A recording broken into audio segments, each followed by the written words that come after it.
All right. Hi, everybody. Sorry we're a minute late. But we'll get started here.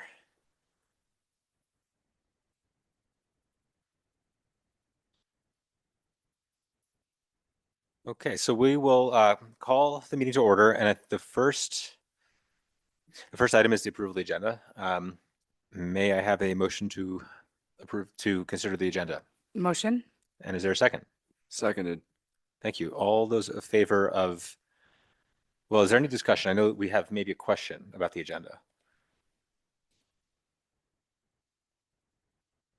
Yeah, I had a question. It looks like from the materials, we are supposed to take action on a specific matter, and it's not noticed in the agenda as an action item.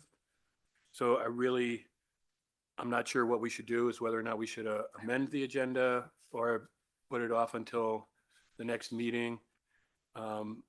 My position would be there's been ample notice because it's contained in materials that were distributed on Wednesday that an action item was going to take place, and so we could amend the agenda, but I think I could make a motion to do that. I'm not really sure. I would like to hear other members' thoughts on it.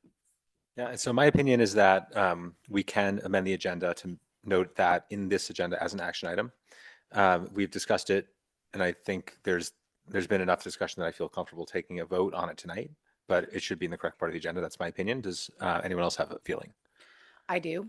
I think that we should push it to next month because we should allow for public comment on an action item, which we have not given enough time to notice. Jenna? Although during the public open session, it was discussed as a topic. Yeah, we certainly got feedback on it. Kira or do you have any thoughts?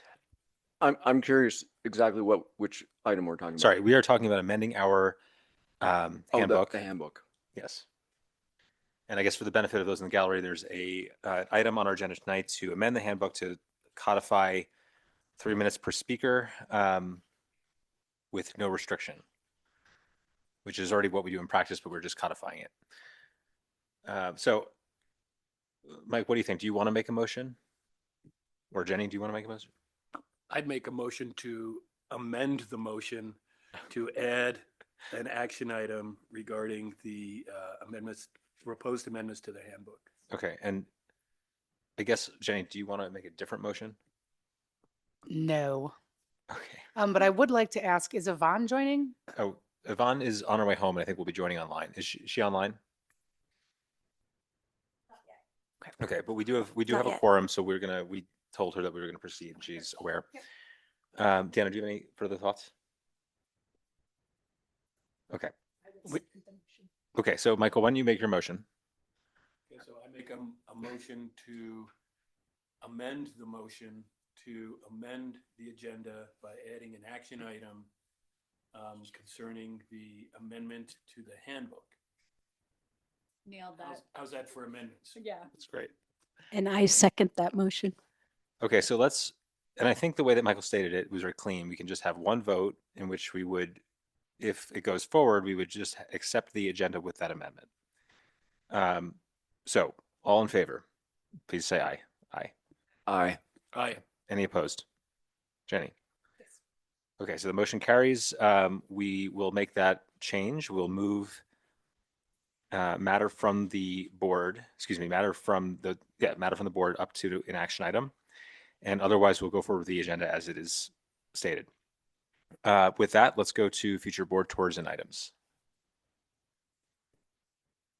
Thank you, members of the PRAB. Folks, I'm Allie Rhodes. I serve as Director of Parks and Recreation.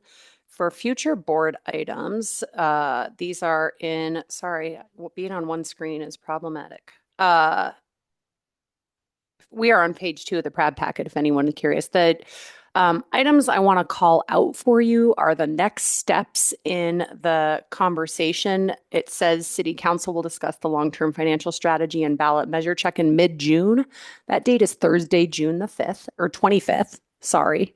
So Thursday, June the 25th is when they'll have their next conversation on ballot measures.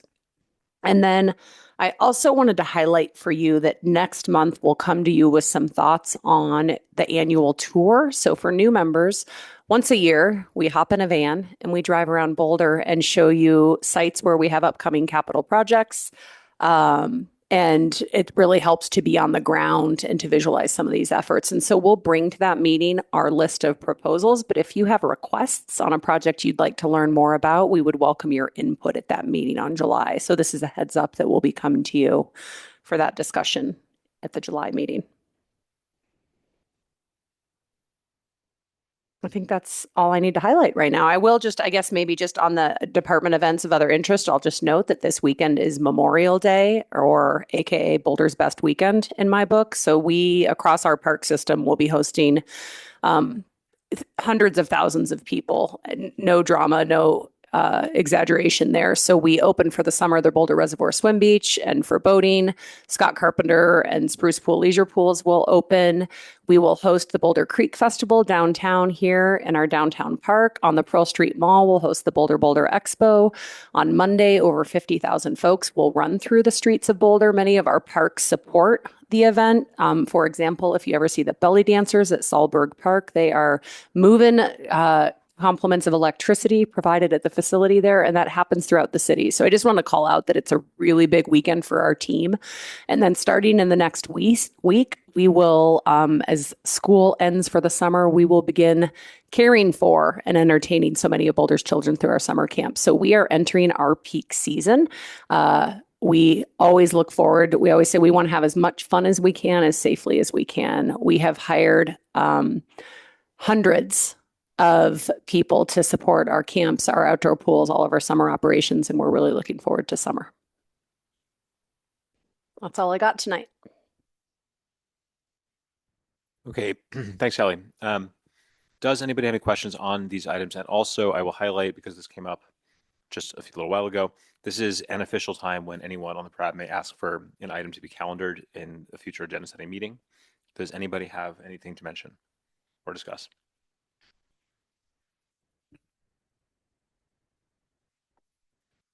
I guess this is an official time, but since Yvonne isn't here yet, should we postpone that or just wait until Yvonne gets on to weigh in? We can get Yvonne's input later in the meeting. I don't want to hold things up. Anyone else? Okay. Okay, great. So we can move forward on to public participation. And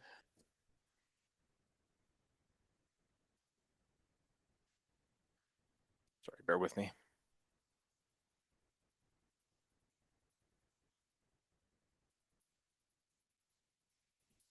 Okay, so we will now open to public participation. This portion of the meeting is for members of the public to communicate ideas or concerns to the board regarding parks and recreation issues that are not scheduled for public hearing tonight. There are no public hearings this evening, so all participation will happen at this time. During this public participation time, the public is encouraged to comment on the need for parks and recreation programs and facilities as they perceive them. Each speaker has up to 30 minutes to speak. Depending on the nature of your matter, you may or may not receive a response from the board after your comments. However, we are always listening and appreciative of feedback. Clarissa, could you please present any additional guidelines? Yes, Jen will be presenting them today. Okay, the city has engaged with community members to co-create a vision for productive, meaningful, and inclusive civic conversations. This vision supports physical and emotional safety for community members, staff, and board members, and upholds democracy for people of all ages, identities, lived experiences, and political perspectives. For information about this vision, visit our website and the Boulder Revised Code. The city will enforce the rules of decorum found in the Boulder Revised Code, including participants are required to sign up to speak using the name they are commonly known as. Online participants must display their full name before speaking. Currently, only audio testimony is permitted online. No attendee shall disrupt, disturb, or impede the orderly conduct of any board meeting in a manner that obstructs the business of the meeting. This includes failing to obey any lawful order of the presiding officer to leave the meeting room or refrain from addressing the board. Only one person may speak at the podium at a time unless an accommodation such as an interpreter is required. All remarks and testimony shall be limited to matters related to city business. No blocking the aisles in violation of the fire code or in a way that obstructs the vision or audio of other audience members. No signs or flags are permitted in the meeting room except for one per person that is no larger than 11 by 17 inches and held no higher than the person's face. We ask that you not affix items to the podium, dais, walls, or other surfaces. No participant shall make threats or use other forms of intimidation against any person. Obscenity or other epithets based on race, gender, or religion in any speech or behavior that disrupts or impedes the meeting will not be tolerated. In-person participants are asked to refrain from expressing support or disagreement verbally or with sounds such as applause or snapping, with the exception of declarations. Traditionally, support is shown through American Sign Language applause or jazz hands.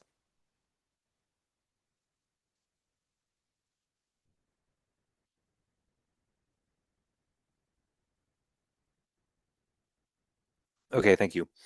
We have two in-person participants. Catherine Sundabal will go first.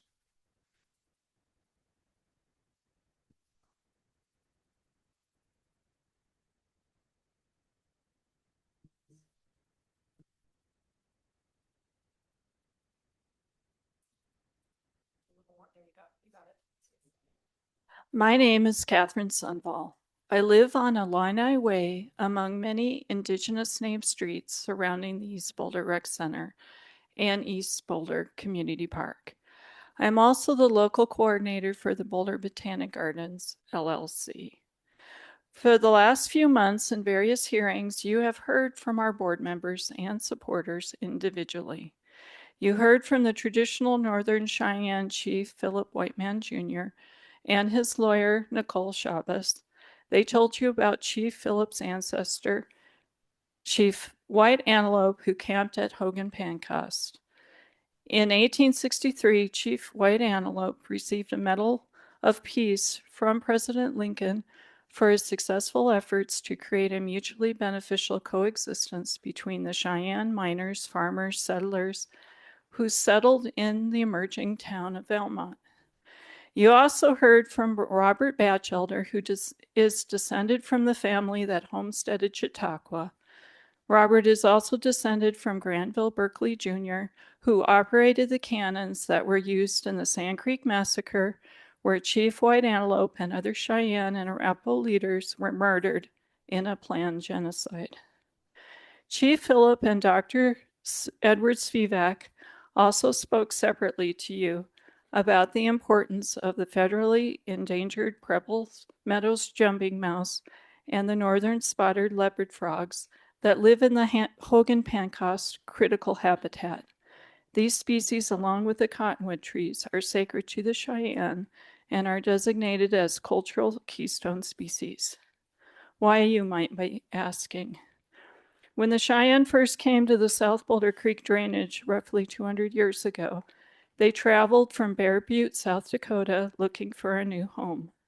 When they saw Valmont Butte, it reminded them of Bear Butte, and when they saw the Preble's mouse and the leopard frogs, they created a sacred story that is still told today by many Native Americans, not just the Cheyenne. There are many videos available on the internet and children's books based on the story that originated at Hogan Pancoast.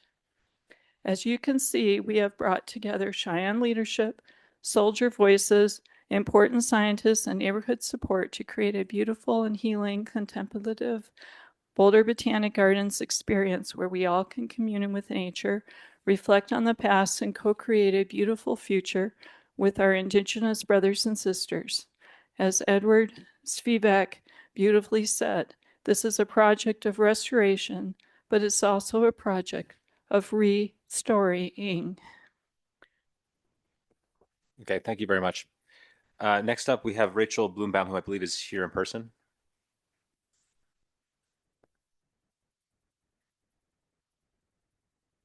Hi, my name is Rachel Bloombaum, and I have lived here in the city of Boulder for over 50 years. I appreciate all the time that you have spent considering, reviewing, and discussing all the studies and plans completed by staff and making decisions that seem to favor some sort of action on much needed and long overdue court construction. I also appreciate the efforts that have been undertaken to revitalize several courts in the pocket parks around town. However, regarding the ever-shrinking number of available tennis courts, I am so discouraged that the tennis community has had to come and show up, continue to come and show up, and harass you folks and your team about the court situation. It's been going on for really far too long. I know you've heard from others before me about the loss of courts in Boulder, including not only the loss of city courts to pickleball, but also the loss of several sets of CU courts, private courts at the Rocky Mountain Tennis Club, and Boulder Valley School District courts. I hope you're also familiar with the many years of talks between the tennis community and the Parks and Rec Department. It has been a very frustrating and drawn-out process of a lot of talk and not enough action. Finally, we've gotten to the point of having a workable location and a concept at East Boulder Community Park, only to have once again been told that the project has been substantially delayed. I really do appreciate your support of that plan. What I find discouraging is yet another delay, and it's a long one. In 2024, the Tennis and Pickleball Court System Plan identified a need for 22 additional tennis courts in the city of Boulder. There was a vision and a timeline to begin to make a dent in that deficit. The tennis community finally breathed a small sigh of relief. We felt progress was coming and that we'd finally been heard. There was unhappiness about how long it would all take, but relief that something was going to happen, and now we're facing another delay.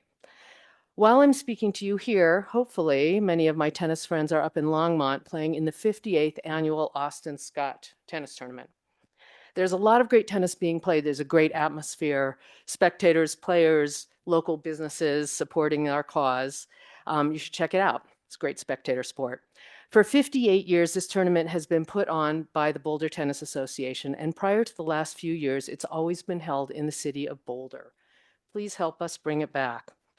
Boulder needs a place for the tennis community to gather, largely league play, tournaments, social tennis, classes for youth, for adults. They all require several courts in one location, and that concentrated location provides for the meeting, socializing, playing, and competing between people from all walks of life with a common passion.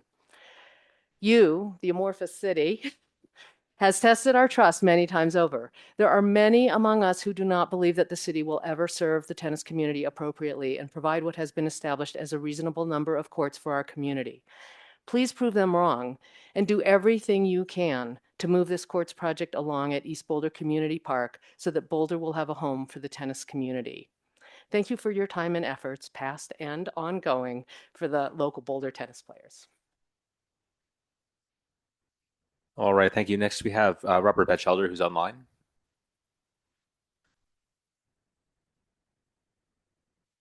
I don't see him online. Okay, let's see. Is Trish Esmer online or Emser online? Yes.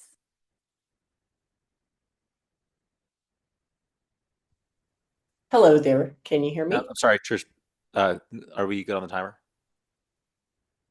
Okay, great. Go ahead. Thanks. Trish Emser here. Thanks for letting me give some comments tonight. I did speak to y'all a few weeks ago, and I honestly had the impression that you might have thought I was complaining about camping in our parks. So I wanted to be a little more clear this evening, especially since I haven't really seen any improvement in our parks from a drug use perspective and smoking perspective.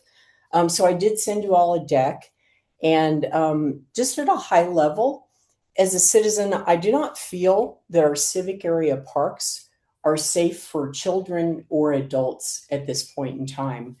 And what I sent you in the photos are photos that I've taken. And please also know that these are typical pictures.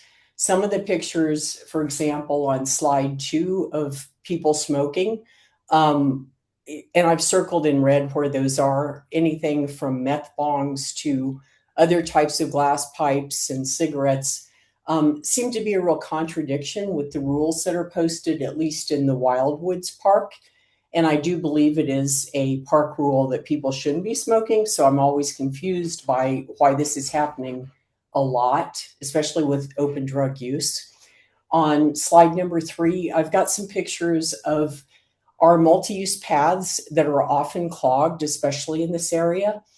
And, my understanding from Safe Zones for Kids initiative is that we were really prioritizing, and we had been doing an excellent job of keeping the pathways clean. As I help out with the farmers market bike valet, I see more and more conflicts, and I'm very concerned that this is going to create accidents. On the next slide, I do want to bring up the topic of the ecosystem of Boulder Creek. I know there was a time that near 9th Avenue, there was a Sharps container because of, the known drug use, and we are handing out needles and foils and pipes still by the county. But I understand from people who help clean up the area, they wouldn't let their kids wade in this creek because of the needles that have ensued, and especially with the Sharps container gone. And the desecration of the steps is something that I believe I've pointed out to you already. And then finally, on the last one, the reality, there's actually a person who I know was charged with felony drug sales who's in this children's park on this day after his court appearance. There appeared to be some drug transactions that occurred in that playground, which I find very concerning. If some substance is dropped there, it could obviously be in the wrong hands. So my final request here is this situation is really degraded. These are not the rules that were set in place, including Safe Zones for Kids. And I would really like it if the city could either start mitigating the issues. Okay, thank you, Trish. Or do something to warn visitors. Thank you. Okay, and finally we have Michael Broder.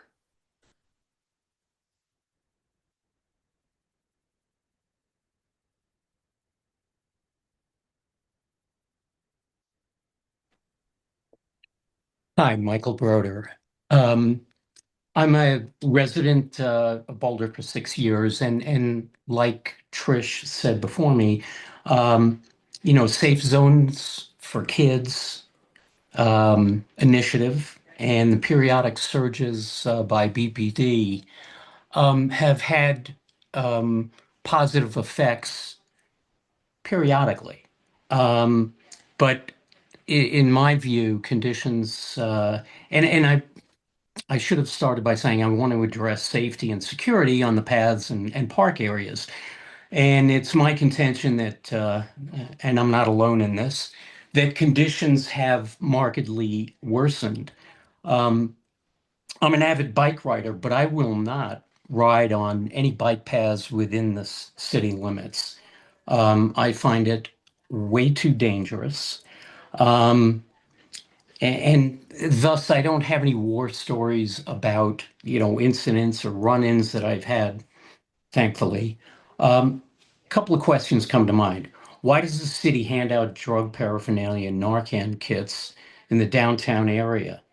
Why do we allow 1/100th of a population to compromise the safety and security of the 99.9% of the rest of the residents of Boulder? Will we allow this dangerous condition to continue, especially with hosting Sundance and events that we have and the city that we are? So I ask, is there solid input and pressure that PRAB can impress upon and provide to city council and the city manager? So many residents are tired of what seems to be inaction or turning a blind eye to the blight that we experience, particularly in the parks and on the paths. And I ask that we take action on that behalf. Thank you. All right, thank you. Has Robert Batchelder joined us? No. Okay, so let's move on to Zach. I'm sorry, I don't know how to pronounce your last name, Zach. Thank you. It's already on. Thanks, everybody. My name is Zach Majorca. I'm the president of Boco Pickleball, the community organization that represents the pickleball playing community here in Boulder. I think we've had a presence here at some meetings in the past, and we had another delay in one of the most recent projects, the Tom Watson project. And I guess more than anything, I'm just here to express a little bit of frustration with that, and my hope that we can continue to really scrutinize and be on top of these projects. We are one of the only communities who don't have any dedicated pickleball courts still in the area. A lot of the other municipalities seem to have figured it out. I know Parks and Rec's intentions and hearts are in the right place with these projects, but so far the execution has been lacking for a variety of reasons. I think it's really difficult to point to any one reason why we still don't have courts here. But I'm just hopeful that as we go forward, we can count on your continued support to monitor the situation, make sure that we do get to the finish line on some of these projects. Thank you. All right, thank you. And I guess we'll have one final call for Robert. Has he joined us? No. Okay, then we can end public comment, and I'll just ask, Allie, do you have anything you want to respond? Yeah, I would love to just, was it Rachel? Rachel and Zach, and I let folks know offline, is that, I mean, I think the frustration, we acknowledge it, we share it, and we know that probably it won't be resolved until we have ribbon cuttings, and we are doing our best to get there as best and as quickly we can. And I know we've probably exhausted your patience at this point, but we're just going to keep our heads down and working hard and look forward to celebrating with you when we get there. We've got some key milestones coming up, and one of the commitments we made last month is that as we reach key milestones in each of our projects, we've broken down the timelines online so that it doesn't feel like this black hole of, I think the phrase I heard was like a black hole of design or whatever. So we wanted to give you updates on a more regular basis so folks can see that we're moving the projects forward. And I believe that in June, there should be good updates on both the Tom Watson project and the East Boulder Community Courts. So stay tuned. And then I did want to follow up on both Trish and I believe it was Michael. The PRAB had requested an update on the city's Safe and Managed Public Spaces program and just generally the homelessness strategy in general. And I am coordinating. Our Housing and Human Services Director and our homelessness manager said they would be happy to come to the PRAB and share more about that topic. We're looking at calendaring that for either the August or the September meeting. And I'm pending their availability, as well as a colleague who supports the Safe and Managed Public Spaces program. So you didn't see that on your future board items, but it is being calendared. It is on the future board items in August.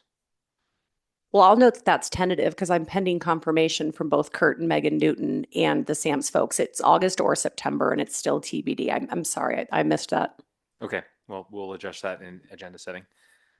Any responses or comments from the PRAB? Michael, Donna, Kira, Jenny?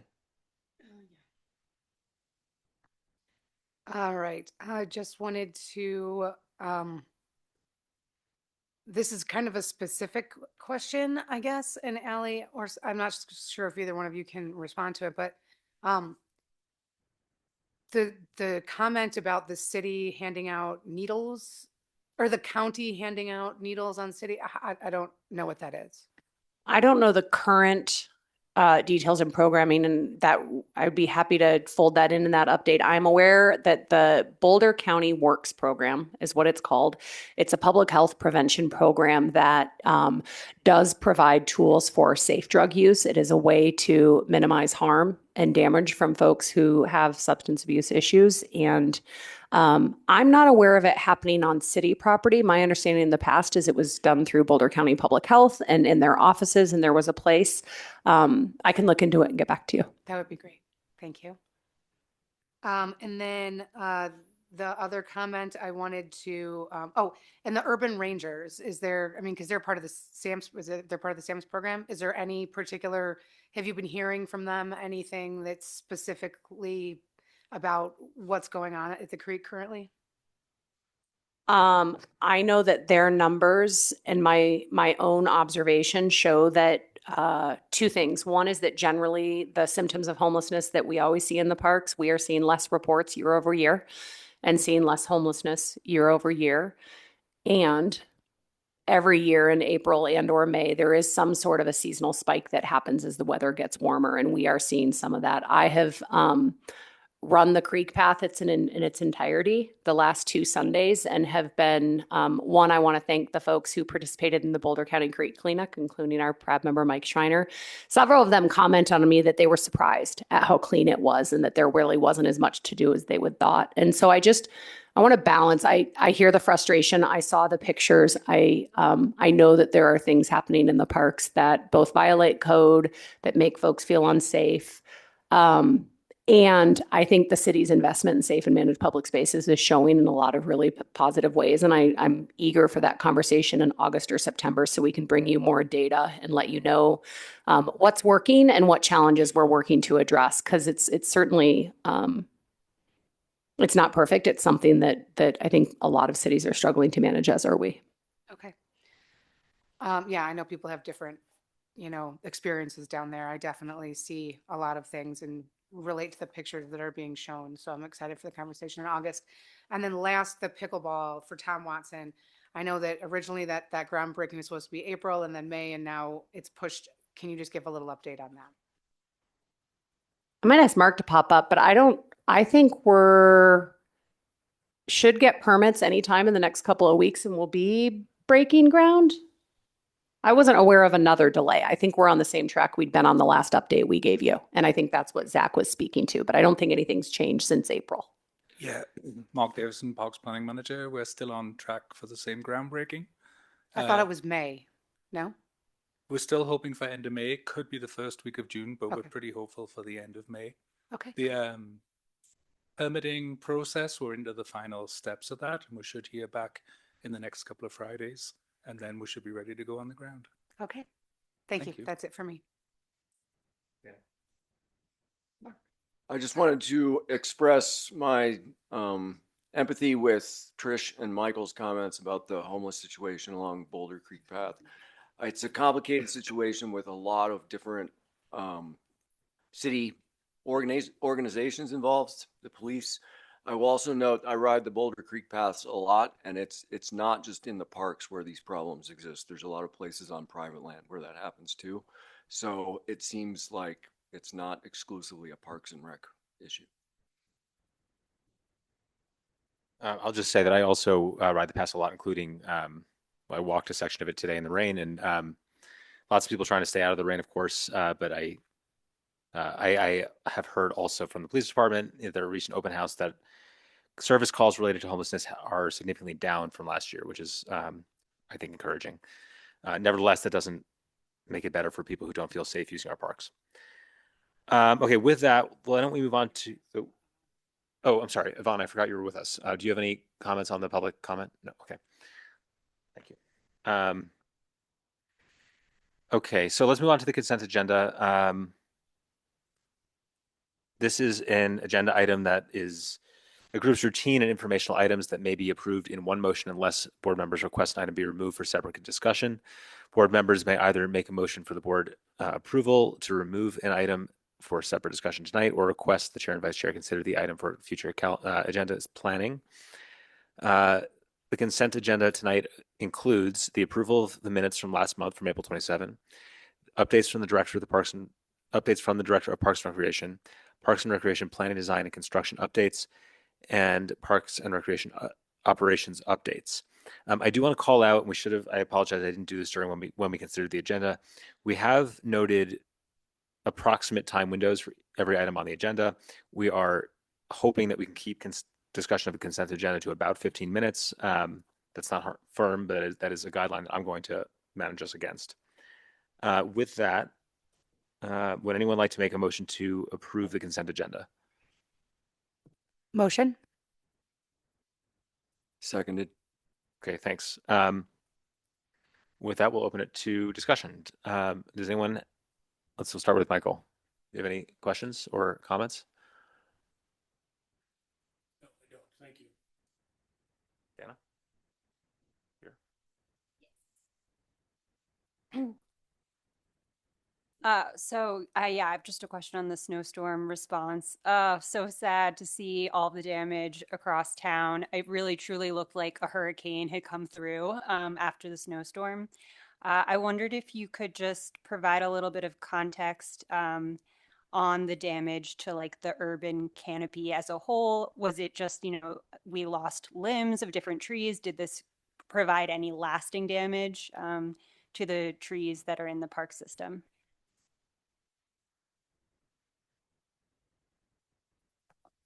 Scott Schuttenberg, Deputy Director. Yeah, in talking with our forestry team, this storm was certainly significant, but wasn't as bad as previous storms that we had experienced. And so while there were several limbs that were broken, cleanup was pretty quick. We were able to work with our contracted services quite a bit. There were some tree loss. I don't have a final number. We can get back to you with that. But my understanding is the storm wasn't as bad as we had experienced in previous storms. So, Allie, do you have anything to add on that? I was just pulling up Kathleen. She knows anytime. Kathleen is our forester. She's amazing. She's nationally recognized for her work. Around noon, anytime there's a storm, she sends us a quick assessment because she knows we're all waiting to hear. And just adding a few notes to what Scott said. One is that we saw less damage in areas that had recently gone through our rotational pruning. And I highlight that because it's such an important part of our forestry program is that cycle of rotational pruning. We're on a once every 10-year cycle. Ideal would be 7. That's what fully funded looks like. And it's just an example here, the areas that recently have been pruned. This is also a plug for homeowners that tree care is really important. When you do rotational pruning of your trees, that's about 70% of the urban canopy is on private property. And so just private property tree care is also really important. We also just really appreciated the community did a great job of cleaning up their limbs. Sometimes that can be an issue. And I feel like, our communications team has been doing a good job of getting out press releases and getting info out to people. Our web pages are really robust. And we saw the community do a really great job with picking up limbs. We saw folks, where limbs were down on paths or sidewalks, they moved them before we could get there. Our CRM, this is the constituent relations management software. It's our customer service online hub. We see lots and lots and lots and lots of requests for tree issues in the days following a storm. I see every single survey, and it's so impressive to me how many people are like, oh my gosh, I let you know a limb was down and I looked out my window and it was gone. And of course, that's not the magic response every single time, but our team did a great job. Great, thanks.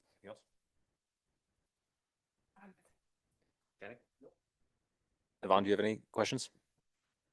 Yeah, I had a question about the minutes from March. I think we had some conversation. I just wanted to make sure that I got addressed. I was concerned about the March meeting minutes. Do you remember that, Bernie? Do you have a specific question about the minutes? Yeah, just to refresh everybody's memory. So in the March, I believe it was the March 31st study session, and I don't have those meeting minutes in front of me, but there was some language in there that I was concerned about, that the implication was there was consensus around, I think it was consensus that the meeting minutes revealed consensus by the board on investment across the board for all facilities. But I don't have that in front of me. So as I recall, we were going to defer approving the minutes on that. No, I do recall the discussion, but we approved the minutes in the meeting last week or last month.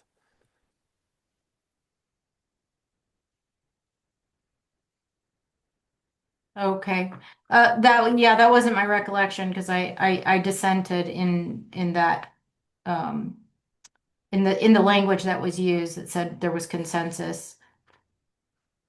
I remember the conversation, but we took a vote and the meeting minutes were approved. there was no motion to amend the minutes. Okay, I'll have to go back and look. Sorry, I don't recall that. I thought we were deferring until another time to talk through that. Okay. Michael, I mean, I remember Michael raising the issue and saying we could talk about it later and take a vote, but I don't know. I'm sorry. Collectively, is that everybody's recollection that we were just going to approve the minutes? I do. I also recall a conversation. I believe that the option, once we were finished, was given to either approve or not approve the minutes as is, and it was unanimous. So the consent agenda was approved unanimously by the whole board. But the option would have been to not approve it but there was the option of tabling it or not approving it, and then everybody approved all of it. Except for Dana, who abstained. Oh, If right. I recall. That's right. Yeah. Okay. Sorry about that. I don't remember that, but okay. Thank you. Anything else, Yvonne? No. Okay. So there's been a motion and a second to approve the consent agenda. Everyone in favor? Aye. Anyone opposed? Anyone abstaining? Okay. Consent agenda is approved, and we amended our agenda, and we now do have an action item, which is next on the agenda. So let's see. Sorry, I need to find the right page of the packet. Thank you, page 34.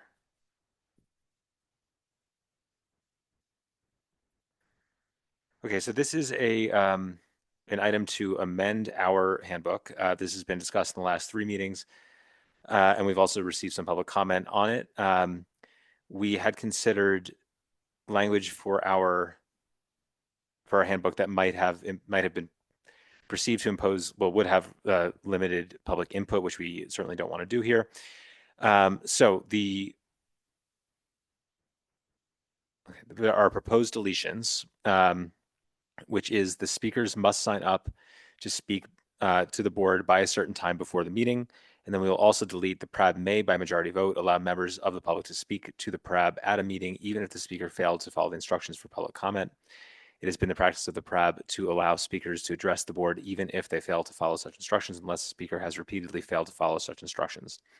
So again, that language is proposed to be deleted. Proposed replacement language. Members of the public may sign up to speak either in advance of the meeting or during the public comment portion of the meeting. Each speaker will be allotted 3 minutes to address the board. There is no overall time limit for public comment.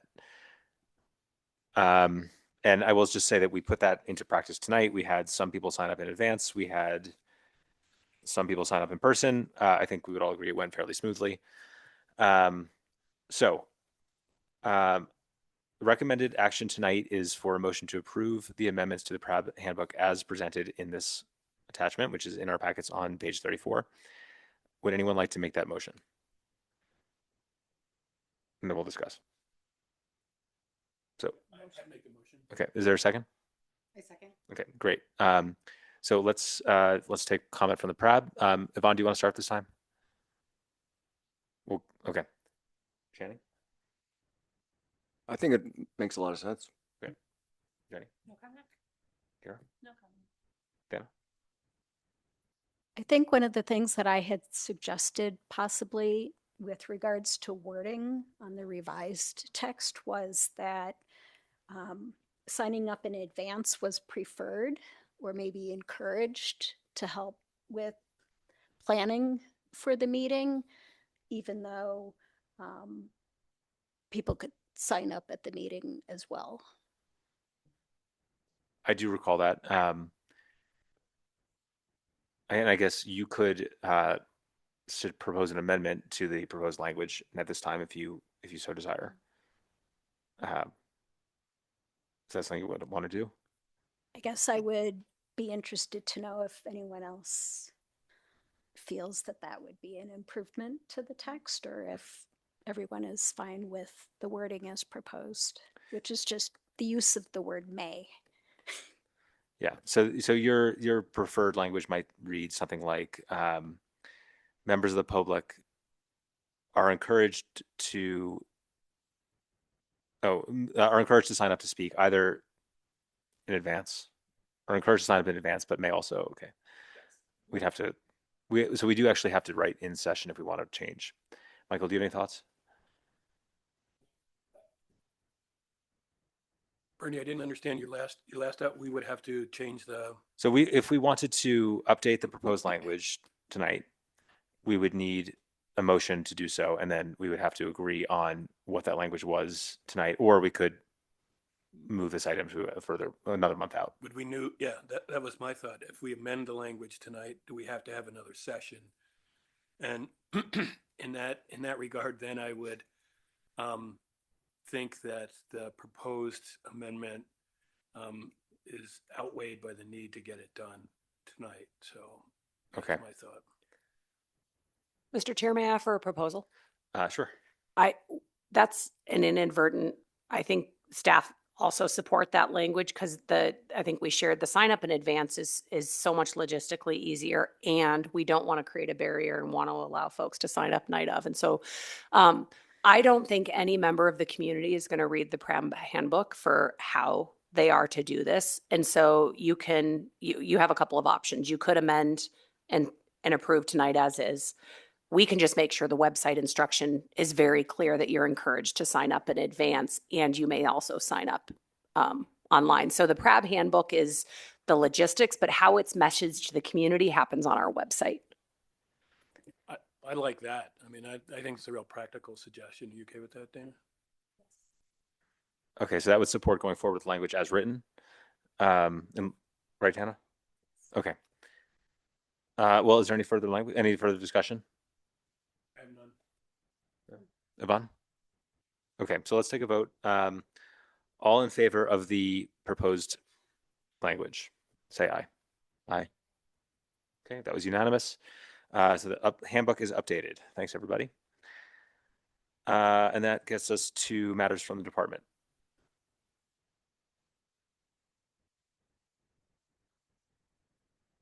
Getting back to the right page. So our first matter from the department tonight. Sorry, we have a matter for discussion Excuse me, first, sorry. I believe. Thank you, Shihomi. Before matters from the department, there is one matter for discussion that is renaming the civic area. You see Charlotte O'Donnell joining us virtually. She's keeping her recovering germs at home. She feels great, but is keeping her respiratory. We also have a teammate joining us from Growing Up Boulder. Chelsea, thank you for joining us. And Shihomi's going to support directly in the room from the dais. So you've heard about the process of this item a couple of times now, and Charlotte is bringing forward for your discussion a proposed new name for our biggest park downtown. This precedes an action item that you will have to consider at your June meeting. And with that, I will hand it to City Planner Charlotte O'Donnell. Awesome. Thanks, Allie. Shihomi, did you want to write a little bit of an introduction as well? I think we're good to go. We can great. kick off on renaming, and tonight will just be the renaming. We don't have any design updates for civic area. So thank you. Awesome.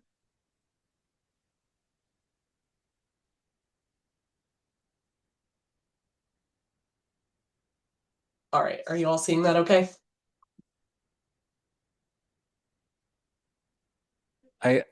Yes. I have to say it's pretty small. Is there any way that we can go to presentation mode? Yeah, I just changed presentation mode, but maybe that's what didn't work.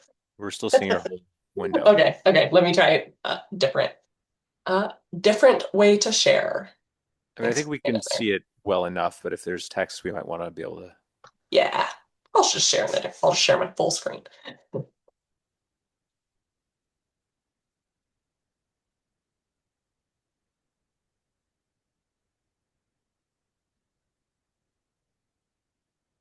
Okay, great. Better. We're seeing a window that has multiple slides on it, Charlotte. Oh my gosh. It won't let me it's not feeling very nice tonight. Okay, Clarissa, does Charlotte have? Oh, there we go. Okay. Yeah, maybe we'll just go. There's not too many words in this presentation, so we'll just try to go forward. I'll make it as I big think as we're good here. so. That's great. Yeah, thanks. Okay, so hi, I'm Charlotte O'Donnell. I know we saw each other last month. I'm a city planner with the Boulder Parks and Recreation Department, and I've had the pleasure of getting to work through our renaming of the civic area. Tonight, we're here with a recommendation on the civic area. We're going to share about the engagement feedback we received, which also is in your memo. So this is all the same information you received in your memo. But then we'd like to have time for discussion. This is an item for discussion, which precedes item for action, as Ali mentioned. And so we are consulting with you all tonight on any questions you have about the community engagement findings, any questions you have about the recommended name, and anything else that would be helpful for you all to support a naming conversation for the action item at that June meeting. As a quick reminder, this is supporting some of our key themes in addition to the design work that's part of this phase 2 project, and specifically youth engagement, which we're really happy to have Chelsea here with us tonight. So we're here in May at this discussion item as a reminder of where we've been, and then a couple more steps to come in terms of action and celebration if the PRAB is on board for adopting this new name. So to talk about a little bit about where we have been more in detail, we shared a bunch about the youth engagement process at our at the last meeting, at the April meeting. But we came out of the engagement process with 8 potential name ideas and then shared those with the community online as well as in person, that's what this photo is of folks voting in person at the Dia del Nino event.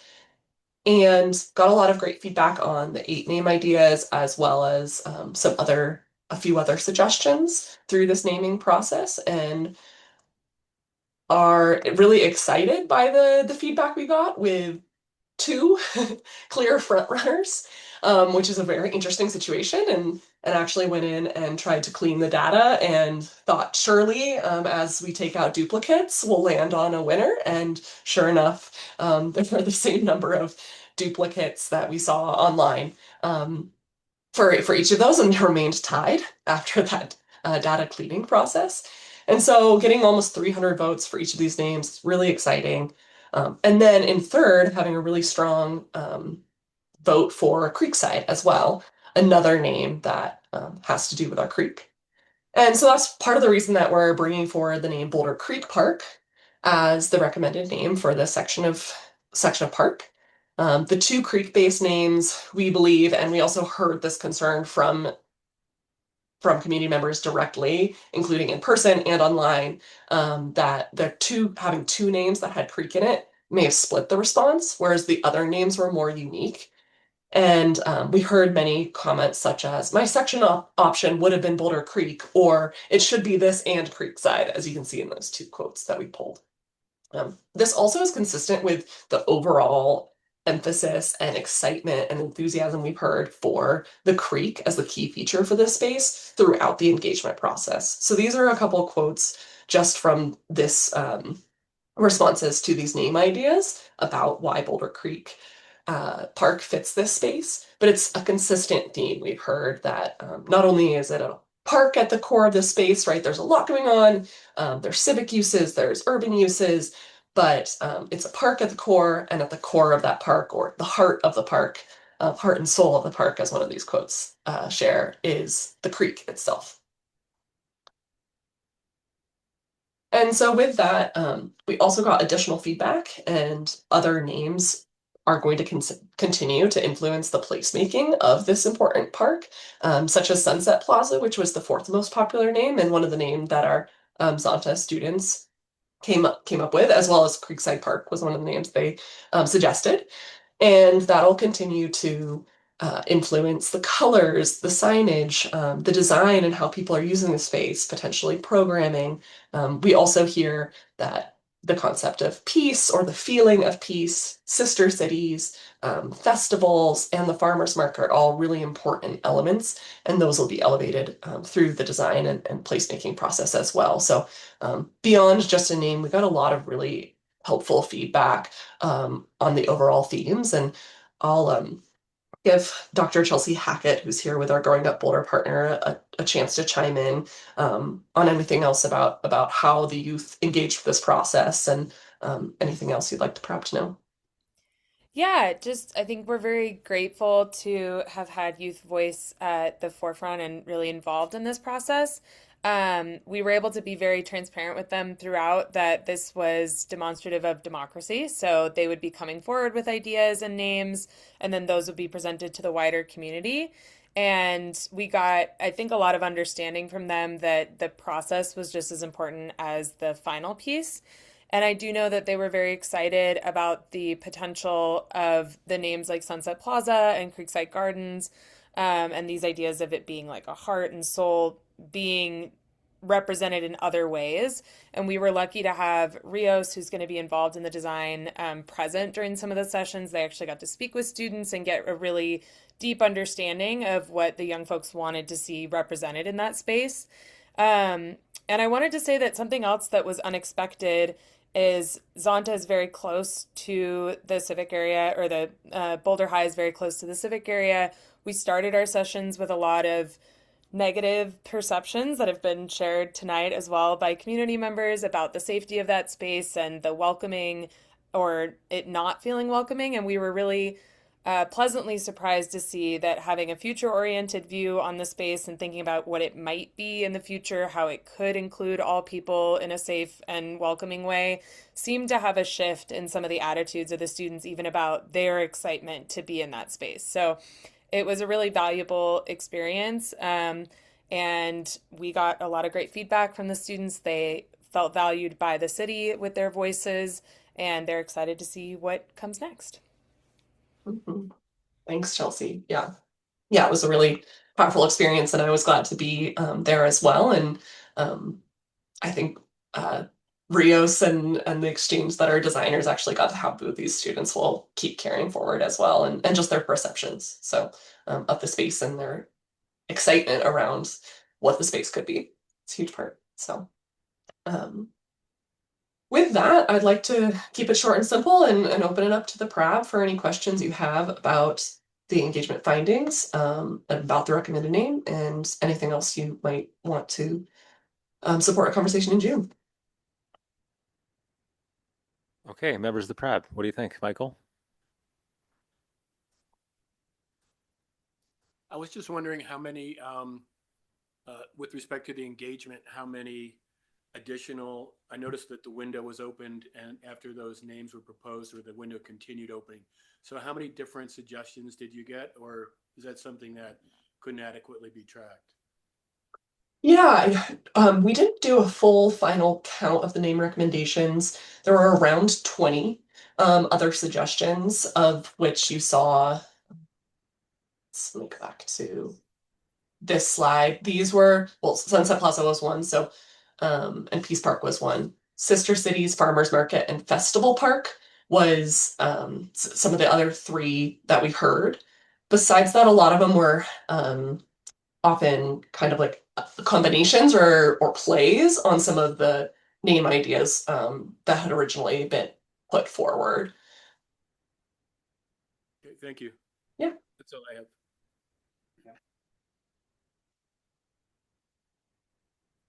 Yeah, I think it's really great to see a common preference towards something with the creek in it. I'm actually, personally, I think Boulder Creek Park is less confusing than having Creekside, which is also the name of a school that's not necessarily in that vicinity. And I think taking those components of people wanting creek in the name, that Boulder Creek, that being what it is anyway, for the park name is a really good, strong preference. Yeah, I just want to thank you for walking us through the engagement process. I love that it involved different segments of the community that we don't always hear from. So I love all of the youth engagement. I also think that having Creek in the name is great. I do think, like what makes Boulder, the park that we're talking about, different from the other central parks out there. I mean, I think it is the creek. So I love that and landed in the final name. One question I just had was around including the word Boulder in the park name. So just wanted to hear a little bit about the thought process around that. Is it typical to include the city name in the park name? Yeah, I would have to look at our own park system. So maybe this is a question we can come back to you for June as well with an exact answer of several of our parks do include Boulder in their names or at least in their official names. Whether or And not, Charlotte, yeah. can I also add that Yeah, the please. reason for Boulder to be included in the naming was because of the name of Boulder Creek. So locating the name of the creek, which is Boulder Creek, as the signature feature of the park. Got it. Okay, I think that actually helps provide, like, shed some light on that, because then you're tying Boulder Creek to Boulder Creek Park. But yeah, I mean, it is obvious if you name a park in Boulder that it's a Boulder Park. So I think that helps. Thank you.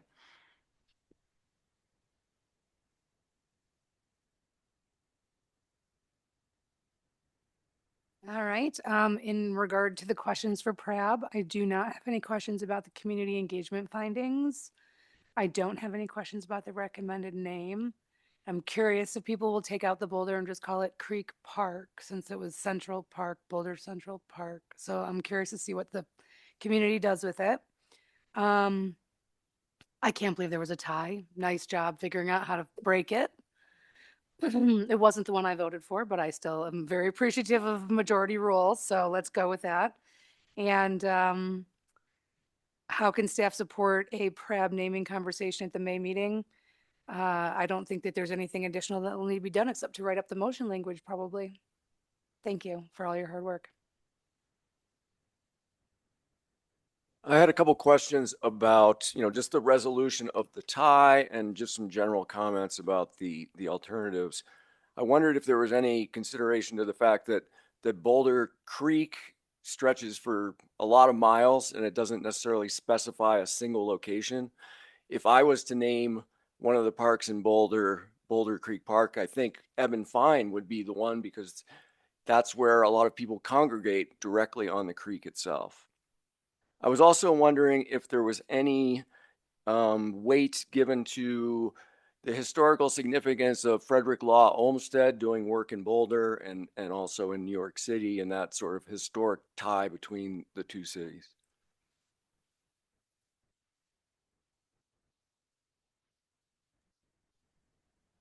Yeah, I can start and Shlomi, Ali, feel free to jump in. I think that's part of the reason we elevated that name idea is that those historical connections that you mentioned and something that we wanted to get the community feedback on. And of course, you see it tied. We heard a lot of love, especially from, I think, our historic folks or folks that know that history.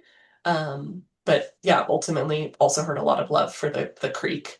And we're looking to install a story walk and some more interpretive information in the park. So that's that story about it being Central Park and about Olmsted Jr. being involved will not go away. It may not be present in this name, but ultimately we also want something that people feel fits this whole space, not just near the bandshell that's currently known as Central Park and had that original design. So yeah, that's kind of where we're landing as part of the community engagement process, but appreciate that feedback.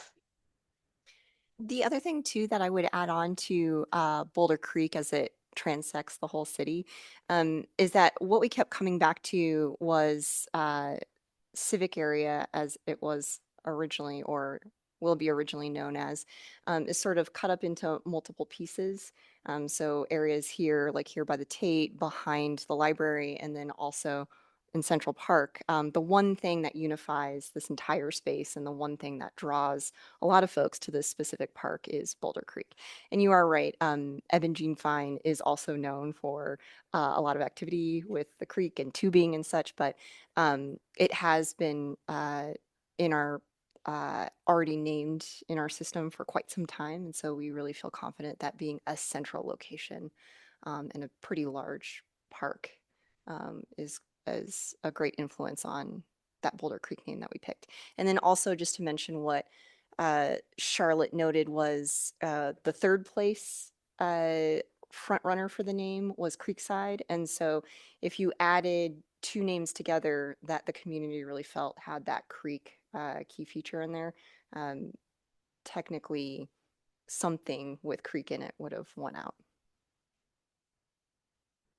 I want to add just one note about park naming in general in honor of people. So we had a lovely partnership with CU's history department in 2020 through 2022, where various iterations of classes helped us with the study of our park names. About a third of Boulder's parks are named for people. The remaining 2/3 are a geographic landform or maybe just the street they happen to be on. But the leading practice moving forward is that if a park is named for a person, it's at the bequest of a community group that feels deeply and personally around someone who had an impact. So Frederick Law Olmsted himself was not in Boulder. It was his sons, the Olmsted brothers, that did our first improvement plan. And while we actually have an Olmsted Park in our system, it's the grounds that the North Boulder Recreation Center sit on. There's just a lot of interest and, in fact, alignment with some of the indigenous cultures around naming a place for the conditions that represent it. And so one of the things we learned through that study with CU is that some of the tribes who called Boulder home, they would name something like the place of the shining water or the place of the oaks after the natural features that defined it. And so I like that with this recommended name, it is continuing that tradition that we learned about during that research. Thanks. I appreciate the clarification. And also, I wasn't necessarily suggesting that Edmund Pond should be renamed, but just that there might be some confusion about, oh, the Boulder Creek is a big feature here, so that must be Boulder Creek Park.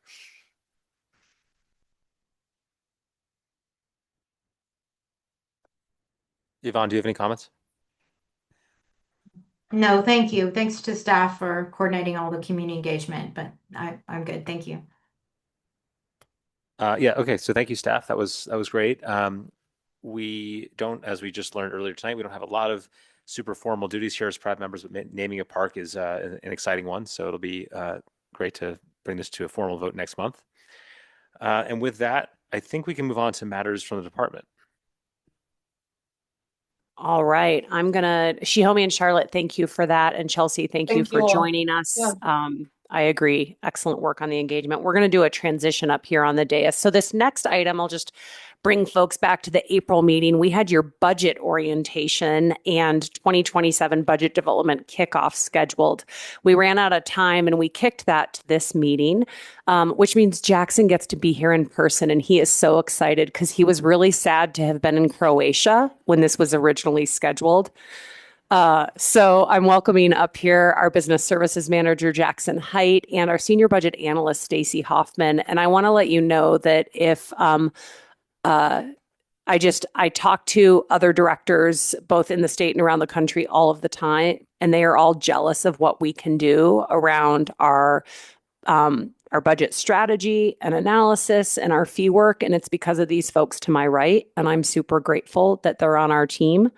And so the intent of this item is a few things. One, we want to continue I know Channing and Dana, during your orientations, I talked a little bit about BPR funding, but you're not going to, well, Dana's a CFO, so never mind. But generally, you're not going to understand it in an hour. And so just know that your budget onboarding is going to take some time. We're going to continue it tonight with an overview of our funds. We're going to talk about the operating budget and the capital budget. We're going to talk about how we set fees, and we're going to talk about the 2027 budget process. And with that, I think I can hand it over to Jackson. And I'll just note that we're going to try and keep this to an hour. We'll do our best. Thank you, Ellie, for the long introduction. My name is Jackson Height. I'm the senior manager for our business services team. This is the 9th budget session I've gone through with PRAB. So for the new faces, welcome. For the old faces, I'm sorry you're listening to this again. A lot of this is really just the foundation setting that is going to guide the next few months. So we're going to just review PRAB's role with the budget development process, go over our key funding sources, which are called out in the 22 department plan and haven't changed significantly. And then we will also introduce our strategy for developing the 27 budget. So I think first off, the alignment with the department plan, our budget really focuses on taking care of what we have and the financial sustainability themes. Financial sustainability is very obvious. The taking care of what we have is we do look at the total cost of ownership for delivering our programs as well as maintaining our facilities. So PRAB's role is called out in the charter. And there's two responsibilities related to the budget development. The first is shall make recommendations to the council concerning any expenditure or appropriation from the Permanent Park and Recreation Fund. And then the second is shall review the city manager's proposed budget as it relates to Parks and Recreation and submit its recommendations concerning said budget. So with this, when we come back to you in September, there will be three suggested languages or three suggested motions. These motions focus on the city manager's recommended budget. The city manager oversees the day-to-day administration of the department and creates a recommended budget that goes to city council. This is what you will have input on, and ultimately we will fill in these X's with what the dollar amounts are called for in the recommended budget. The first focuses on the budget as a whole, which looks at both our operating and capital budget. The second motion is specific to the Permanent Park and Recreation Fund. As called out in the charter, there is specific language for approving those appropriations. And then finally, our 6-year capital investment improvement program focuses on 2027 through 2032. So that is our roadmap for capital expenses, which will also have a dollar amount associated with it. I will just pause here real quick. I have covered the key, what we'll be doing. Are there any questions here?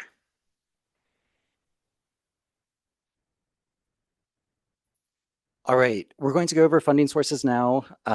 We have a very fun spreadsheet that's been shared with you. And Yvonne, I know that you're online. Page 25 of the packet also has this as well if you'd like to follow along. Great. Thanks so much, Jackson. Again, Stacy Hoffman. So nice to be back with you all.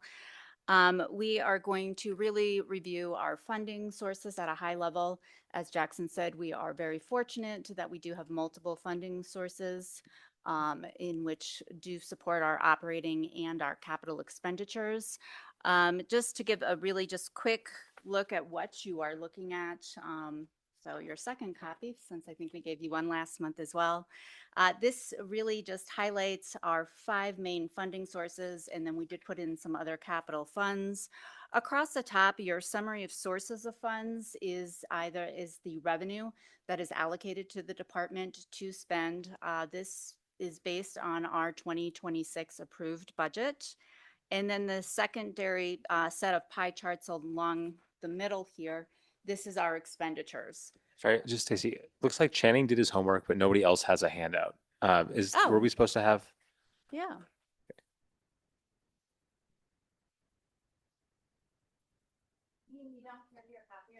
I do. I do.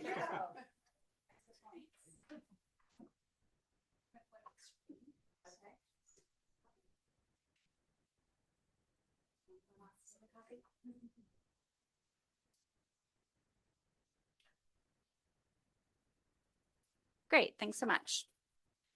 Okay, so as I was saying, in the top pie charts are going to be sources of income, and then your second is going to be the expenditures.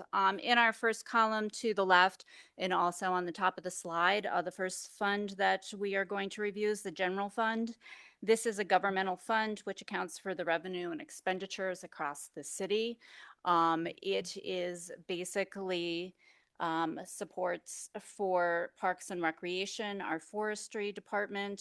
It also does department admin, and then our park operations primarily is what is spent out of this.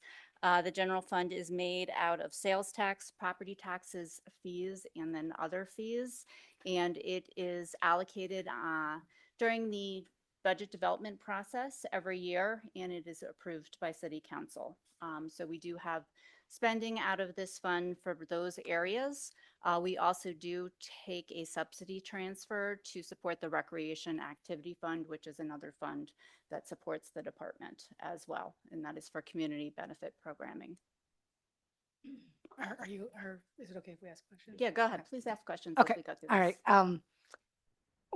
how is that number decided? When staff is putting together the overall budget, how is that particular number decided for parks out of the general fund? Is it an average percentage or based on our expenses? I'm just curious. Yes, so it is based on our expenses. We do start with a base budget that is based on prior years. So when we're building the 2027 budget, we do have a base budget. We do put on inflationary, contractual, and then also guideline expenses on that to get a portion of that budget baseline. And then that is what we recommend and submit forward to throughout the process to central budget and then the executive budget team. And then it will be decided whether or not the city can basically, appropriate that amount of money or if adjustments need to be made. Okay. Jenny, I'm just going to add real quick that the general fund is shared by about 12 to 13 departments. So it has the most flexibility, but also the most pressures on it. So we don't have a set allocation every year, but we do go through the competitive review process of what are the greatest needs and highest priorities across the city as a whole. And I'll just note for the PRAB, we'll suspend me calling on you for this portion. If you have questions, please raise them. Okay, second fund is our lottery fund. This is a special revenue fund that accounts for state conservation trust fund proceeds. It is awarded to local governments based on population. The department uses this fund for capital improvement projects. And that is what it is dedicated for. So as you can see for 2026, we have about 1.5 million dedicated to support capital projects. We do share this fund with open space and mountain parks and then also with greenways. So it is a split distribution amongst those three departments. The 0.25 cent sales tax fund is a special revenue fund. This is funded by voter approved sales tax funds. It was renewed through 2035 during the last cycle. And this fund is probably one of our most flexible funds as it does support both operating and capital projects for maintaining our parks and also our recreational facilities. You can see how much the fund is basically used amongst various programming on that pie chart in the middle. As you can see, it's used for operations and maintenance. It supports our volunteer and community building. It just supports department administration, urban parks, park operations, forestry. So there is a lot of use of the fund on the operating side. And then also we do allocate out funding for this to support our capital improvement program out of this fund. This is one fund that we do talk a lot about. It is under some constraints as we are experiencing a flattening of sales and use tax and just realizing that that funding source is not keeping up with inflation. So it is a fund that we are looking at and watching. Also with this fund, we do a portion of it over to the Recreation Activity Fund to support community benefit programming and then also to sustain some other operations.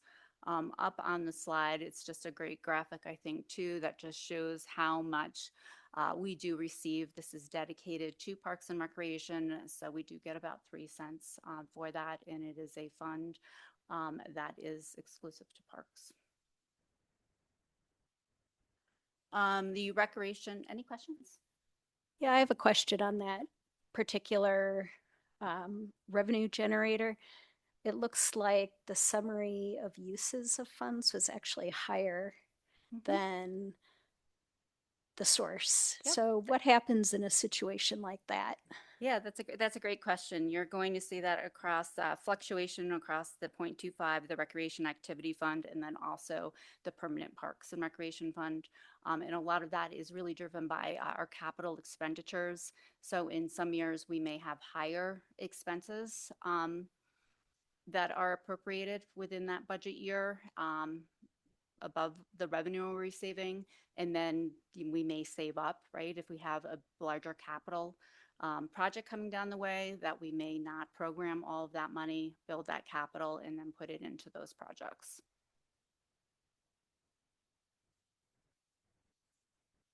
this is the industry manufacturing person in me. I don't know, does the city depreciate its buildings and other assets when it does capital improvements? Is it like a business in terms of financial reporting that way? Not at the same level as you would see in the private sector. What you will see is we have an ending fund balance. So all of that would then return to the beginning fund balance of the following year. Capital assets, we look at what the total cost is for the construction of it. And then the best practice that's called for in our department plan, as well as the facilities master plan, is to put aside 2% current replacement value for the ongoing maintenance of those buildings.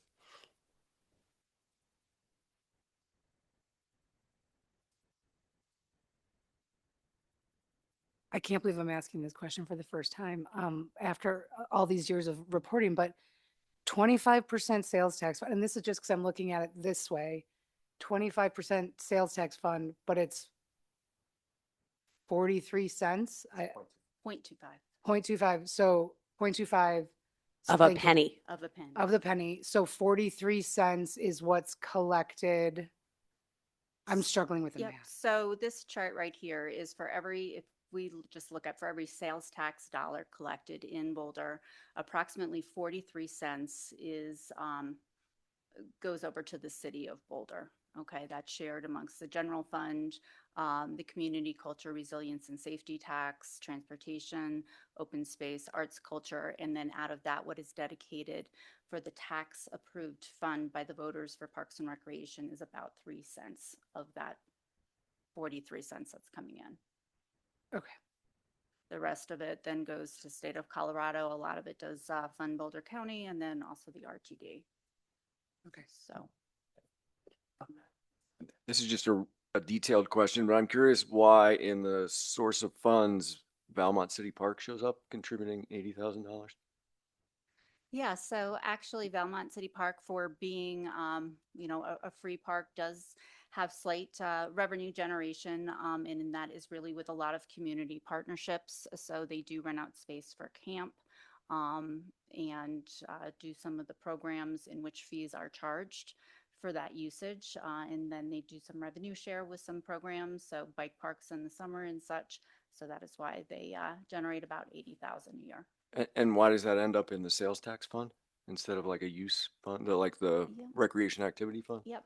Valmont City Park is solely funded out of the 0.25 cent sales tax fund. So we can take the revenue in there because that is where their expenditures are coming out of.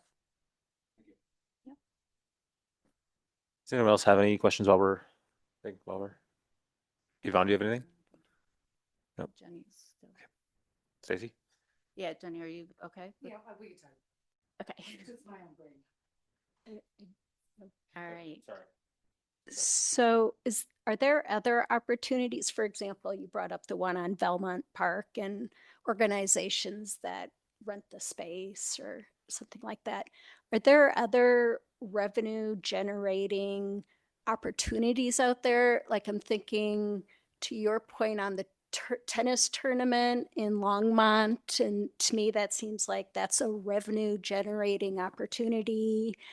Or I'm very knowledgeable in the competitive swimming area, and I know that there are other facilities, for example, that are revenue generators, like VMAC is a cost neutral facility.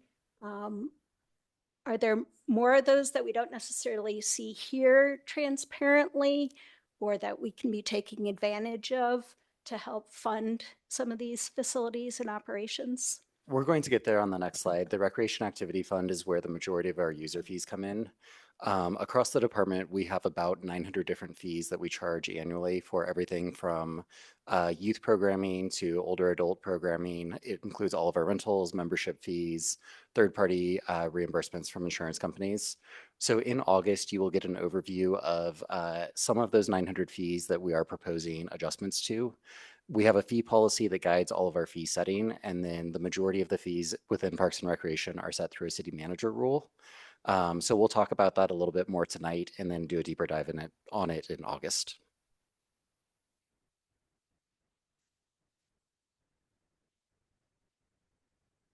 All right, good question. Okay, to the next fund, Recreation Activity Fund, as Jackson just stated, this is where we do see a lot of revenue generation by user fees, participation fees, grants, donations come in and support our programming out of here. And then we do take a subsidy transfer from the general fund to support community benefit programming such as youth engagement with our children out in the community, also for people with disabilities, and then also age-based discounts.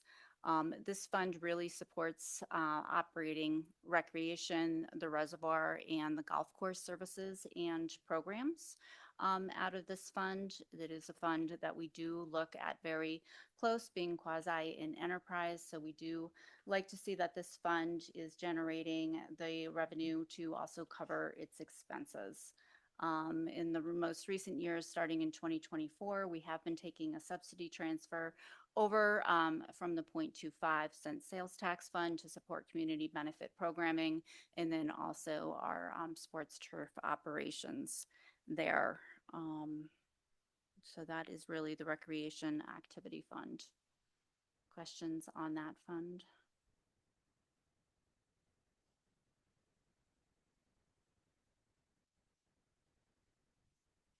All right, Permanent Park and Recreation Capital Fund. This is going to be the fund that the PRAB is probably most familiar with if you've been on the board for a while, because this is the one that you will be giving approval for the expenditures out of it. This is a capital project fund. It is funded by property and development excise taxes. This fund is dedicated to support our CIP programs. So acquiring land, renovating or improving existing parks and recreational facilities. It does not fund routine maintenance or operations. This fund, however, does support the planning and construction team because the nature of their work is supporting our capital projects within the department. So it does support that work group. On the slide here, just another graph for you, just showing for every dollar worth of property tax collected in Boulder, the city does receive about 14 cents, and Parks and Recreation receives about a penny from that. In the last column on your chart is just other capital funds. These do rotate. They are really considered one-time use. They do support our capital improvement program. We have the Community Culture Resilience and Safety, or CCRS fund, which is dedicated sales tax for the construction and improvement of capital projects. That is funding the civic area, or the new name of the new park that we just heard the presentation on. Boulder Junction is another capital project fund that accounts for the development of areas around the Boulder Junction, land development, and then we do have the Capital Development Fund, which is basically development fees that are awarded to our department that we can use for projects.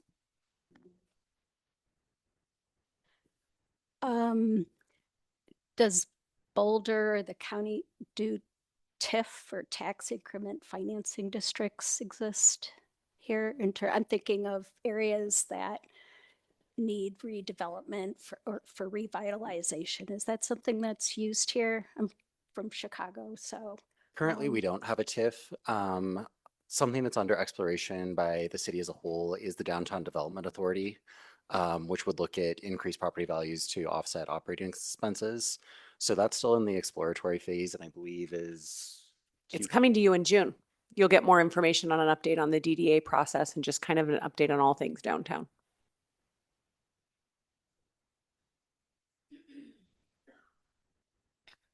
Just back to 0.25, aside from the slide that I was struggling with, can you explain admin allocation and transfers, what that means?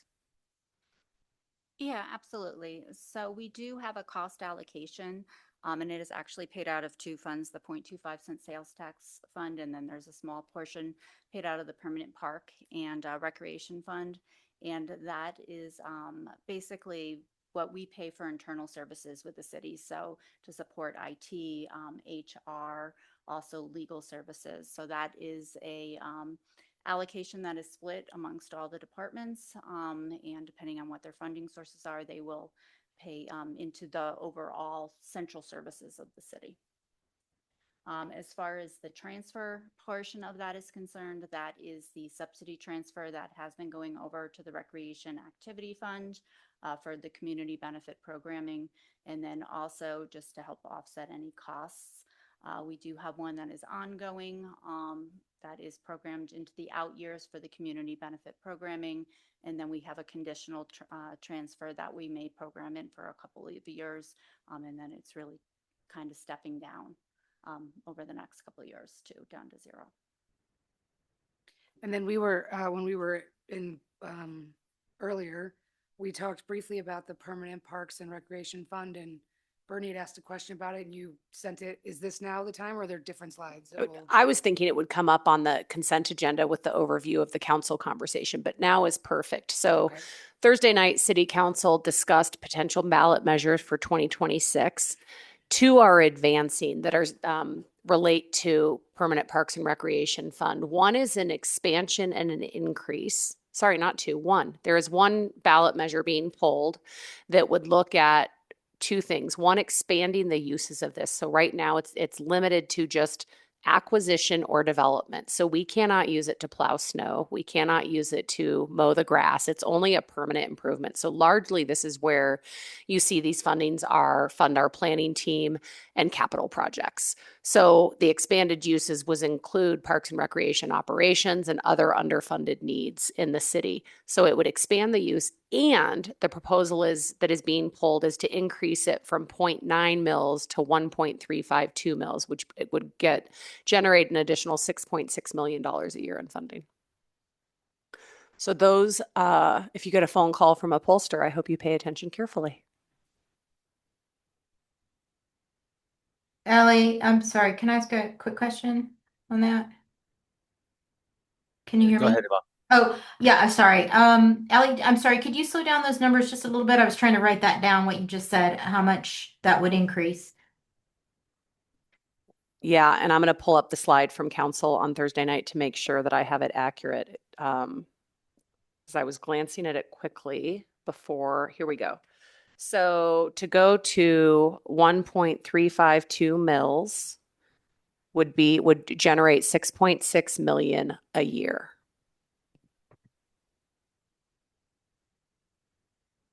And again, that's just one of 6 items being pulled. There are others related to bond debt and facility improvements. This would create some of the operational capacity that has been a challenge. Thank you. And Ellie, that additional funding would be then, it would have to stay within parks, right? That's not the expanded language that is being pulled. It would expand it for other funded needs in the city as well.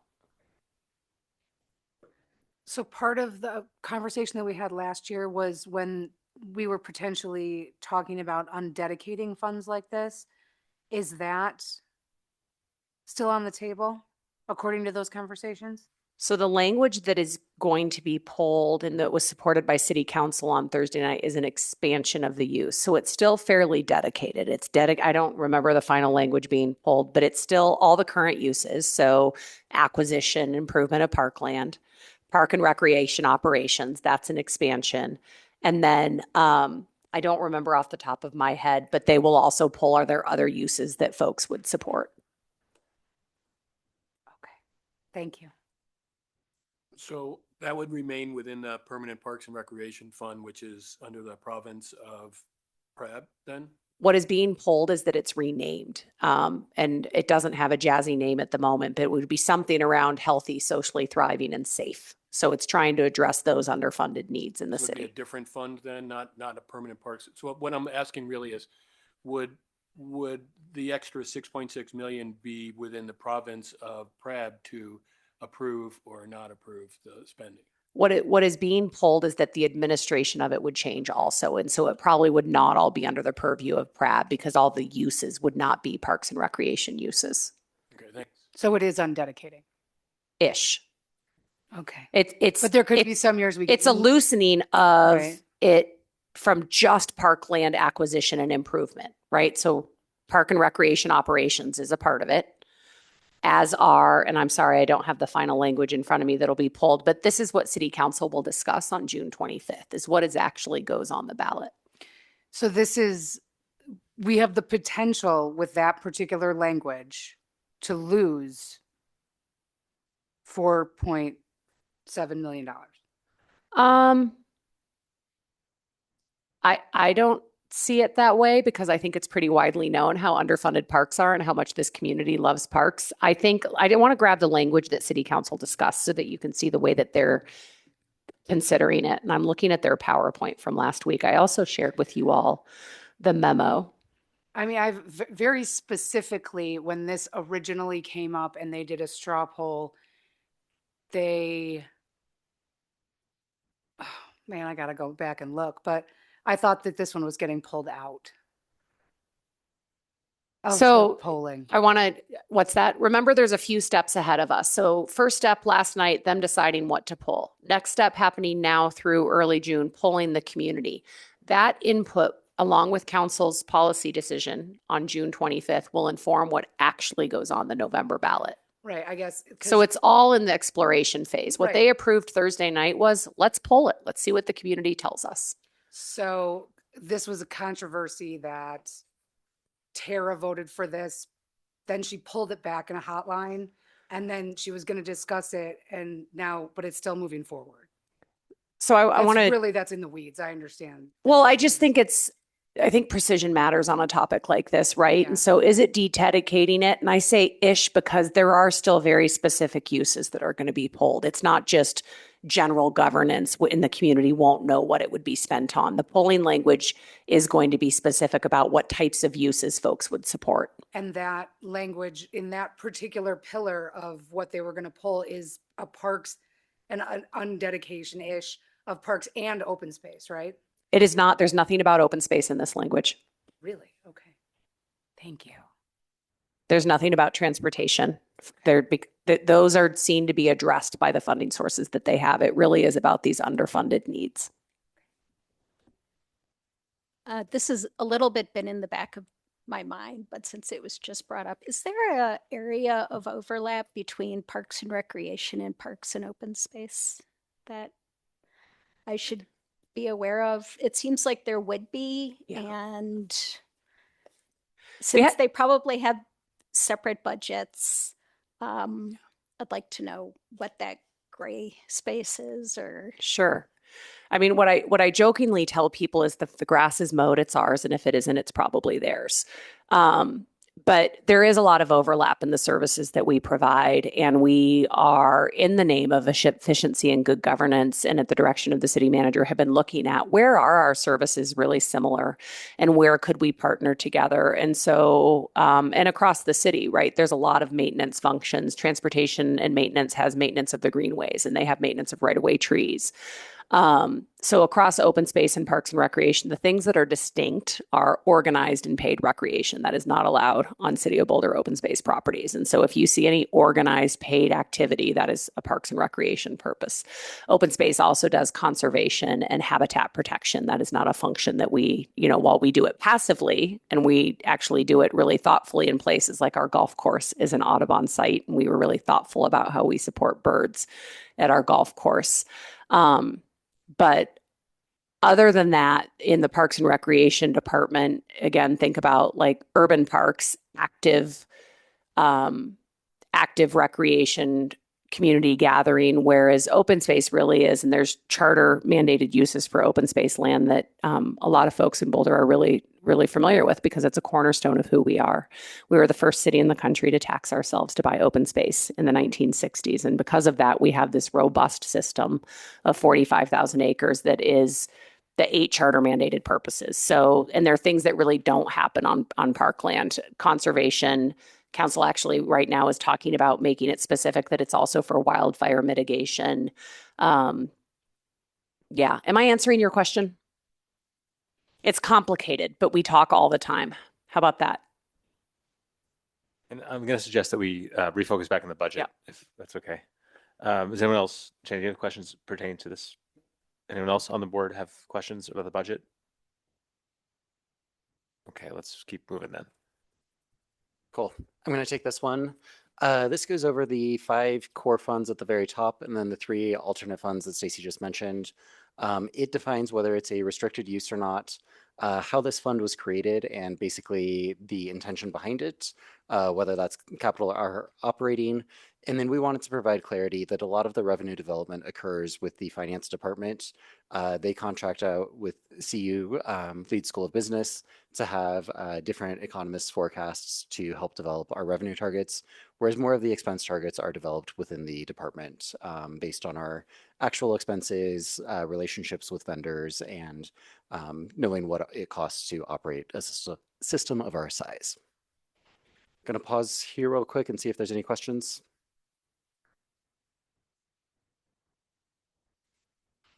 Okay, we're going to move on to 27 budget development. This calendar and timeline really shows you what to expect. I will call out that the 2026 adjustment to base 1 that appears under May, that will actually be coming to you in June. It's headed to City Council this Thursday night, so it wasn't ready to share with you tonight. In June, we will come back and share with you what our department proposal is that's being submitted to the Finance Department and City Manager's office.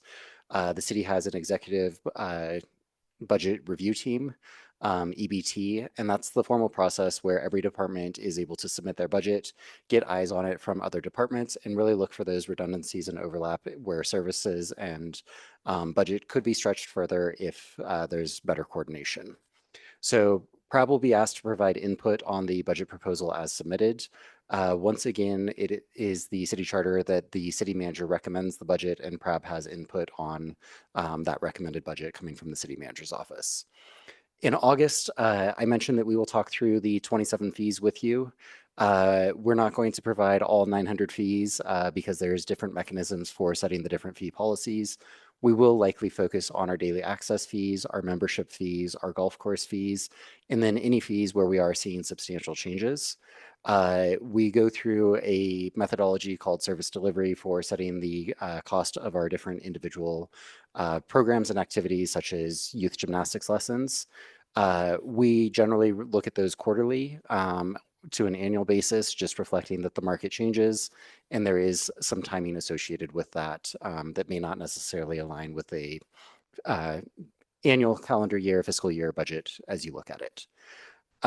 As I mentioned at the very beginning, in September, we will be asking you to take a formal vote or recommendation on the city manager's recommended budget. That is the 3 motions that you saw at the very beginning of this presentation. And then those recommendations will be shared with City Council. There will be a study session first where they get an overview of the entire city budget, and then there will be 2 public hearings with public comment, and ultimately we expect that the 27 budget will be adopted on October 15th. That gives staff 2 months to get it implemented, and then the funds would become available on January 1st. Are there any questions on this timeline or PRAB's involvement?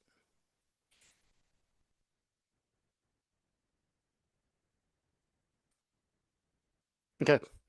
So I think that we develop our budget within the department relying on guidance from the finance department as well as the city manager's office, since that is the recommended budget.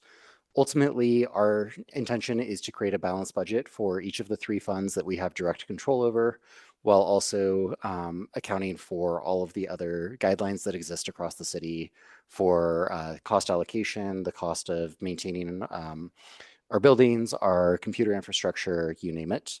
So we do balance the operating budget. As you saw, in some years, the expenses may exceed revenues, and that really just comes down to cash flow. And we can see years where that's vice versa. The city as a whole generally keeps 16.6% in reserves in each of the funds. So each fund has its own reserve policy. The reserve is intended for a rainy day circumstance. This aligns with GFOA best practices that you have about 2 months of operating expenses maintained in reserves, and with Boulder being especially prone to natural disasters, we do maintain those reserves for natural disasters. As I mentioned earlier, the revenues are really primarily developed by the finance department in consultation with the CU Lead School of Business. Within the Recreation Activity Fund, because we are looking at individual activities, memberships, daily drop-in fees, point of sale items, We're looking more at the revenues associated with that and the 900 fees that we do have. So that's the area where we'll see the closest coordination between revenues and expenses. Everywhere else, we are getting revenues from the city finance department and aligning our expenses with the available resources. As called out here, the expenditures, we really do look at our trends. How much are we of our budget are we spending on an annual basis? What are the contractual or inflationary aspects? Have we gotten letters or rate increases from different providers, whether that's our garbage services, it's the cost of fuel. A lot of the same similarities we have in our own personal budgets are the same issues that the city has in dealing with price increases.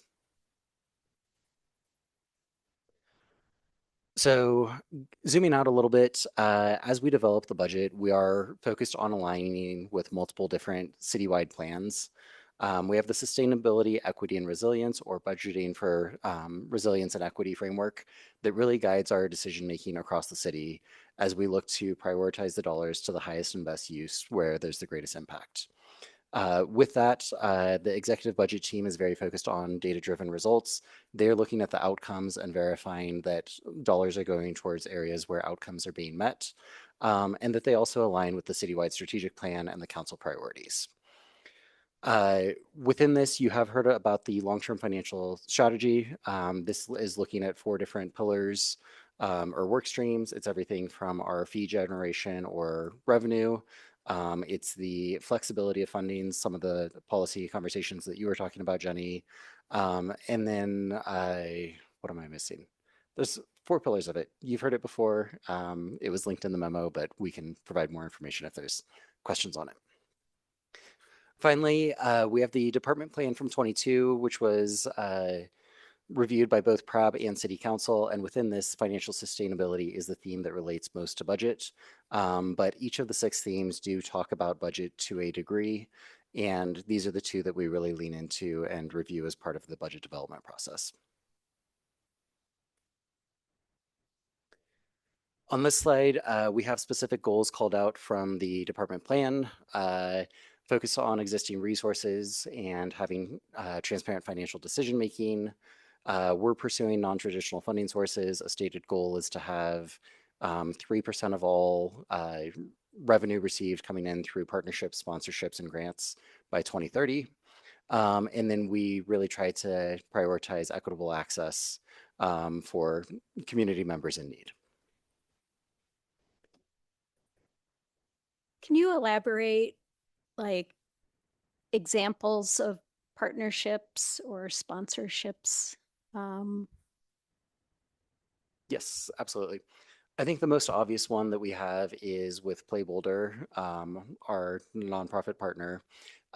Within the contract with them, we provide them a small monetary donation, and the contract calls that they are going to fundraise for capital projects on our behalf. So currently, they've been working on a courts campaign. That is one example. You have other smaller examples where a Rotary group wants to donate a new water fountain. Our individual donors are giving memorial trees and memorial benches. So those are some of the examples. Is there anything actively being done, for example, with CU in terms of partnering with them on facilities and other activities? Yeah, we have an active conversation going with CU where we are hoping to meet the community's indoor tennis needs together. That's in the exploration phase. We had hoped to make it happen at East Boulder Community Park, and the site just isn't, there's not enough developable area, and it would have had, it just didn't work there. So we continue to talk and we're trying to figure it out, but we don't have answers at the moment. Hello, can I ask a question? Yes. Oh, just building on what Allie just said. Sorry, Jackson, it was actually for Allie. Can you repeat what you just said? That we don't have enough space at East Boulder for the tennis facilities? Can you repeat that? So we had the idea and we explored if the new property at East Boulder Community Park, where we are building the 8 outdoor tennis courts, we had looked to see if that was possible to build indoor tennis courts as a temporary measure In the future, Valmont City Park could be a long-term home for both tennis and aquatic needs that are not met in the recreation centers. So that's the long-term plan. It's been outlined in several documents for over 20 years. We had thought there would be a temporary solution possible at East Boulder Community Park. It is not.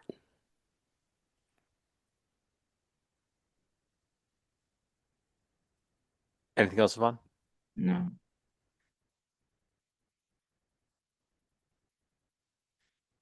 All right, focusing more on our revenue side, this is just a continuation of different plan strategies. We do have a fee policy, which was an outcome of the 22 department plan that was approved by PRAB back in 2023. And with that, we have cost recovery targets for our different facilities and different programs that we are looking at on an annual basis. Later tonight, you'll hear more about the capital improvement program, our CIP budget, which guides capital investments over the next 6 years. And this is really continuing to take care of those buildings and taking care of the assets that we do have.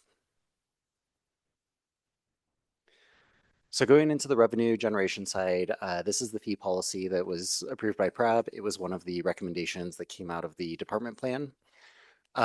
Within our fees, we really look at the graphic on the top right. I really love where the community benefits. So it's serving a broad range of communities. Taxes is supposed to help offset the cost and pay for these services. Where it's an individual benefit, something like an individual sport, personal training, golf, that's where user fees are paying the majority of the cost because of the individual benefits. Ultimately, we have gone through and looked at all of our programs, and the fee policy lays out 10 different categories to clarify where the subsidized dollars we get are going towards to ensure that there is equitable access. And then individuals who have the ability to pay and are participating in more individualized activities are paying higher rate to help offset those costs elsewhere. Ultimately, we do have a financial aid program. This program has continued to grow year over year. With that, we do give $500 to each participant to participate in certain activities.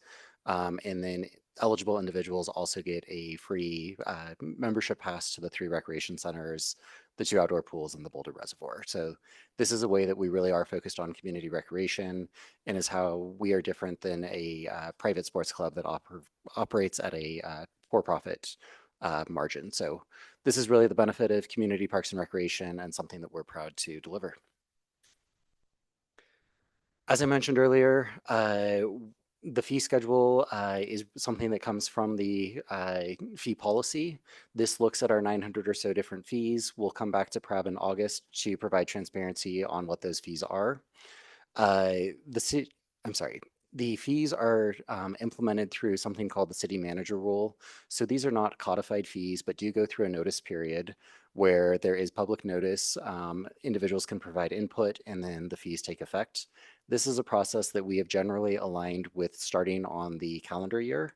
So on January 1st, it is easiest for us to implement new fees. It provides some clarity on expected timeline and expectation from community members. Ultimately, we have shared with the PRAB the last 4 years since the fee policy was adopted. Every time we are doing fee adjustments, you see a copy of the proposed fees. We take your input, and then this does go through the city manager rule because there's nothing called for in the charter language as far as PRAB's role in setting fees. Jenny?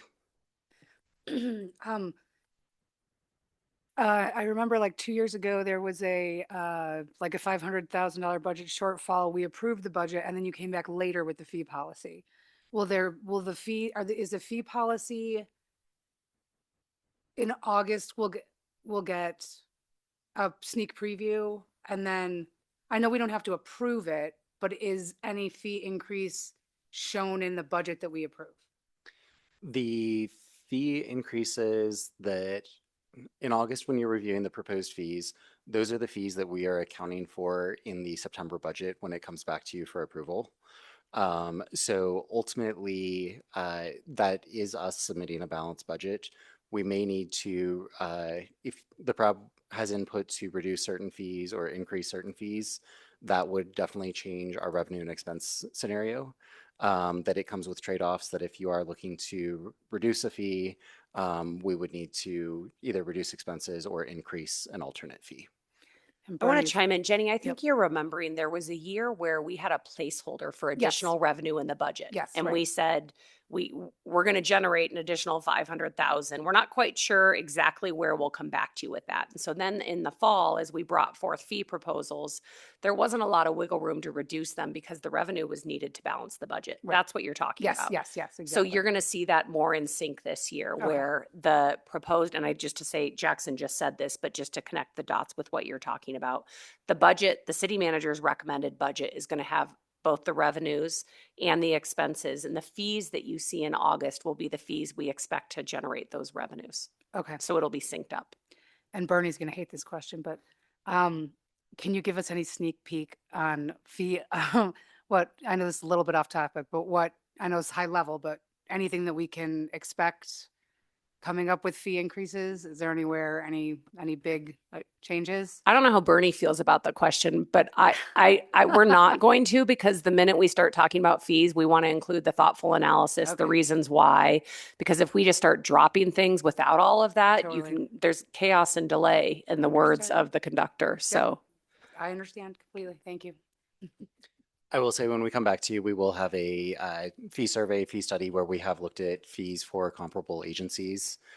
So we look at CU, BVSD, and then the surrounding municipalities, the Y. So all of that will be shared with you when it comes back. My concern is, of course, that we've raised fees all the years that I've been here. So I'm really cognizant of the community already being kind of pinched.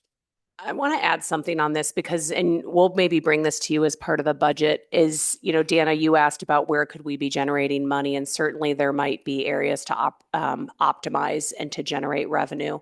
Every year, the National Recreation and Park Association does a parks metrics, and it's this amazingly helpful database of just data from across the country. And for agencies serving communities of our size, the median cost recovery percent based upon your entire operating budget is 21%. So for every $100 that they spend to operate their system, they're bringing in $21 in revenue.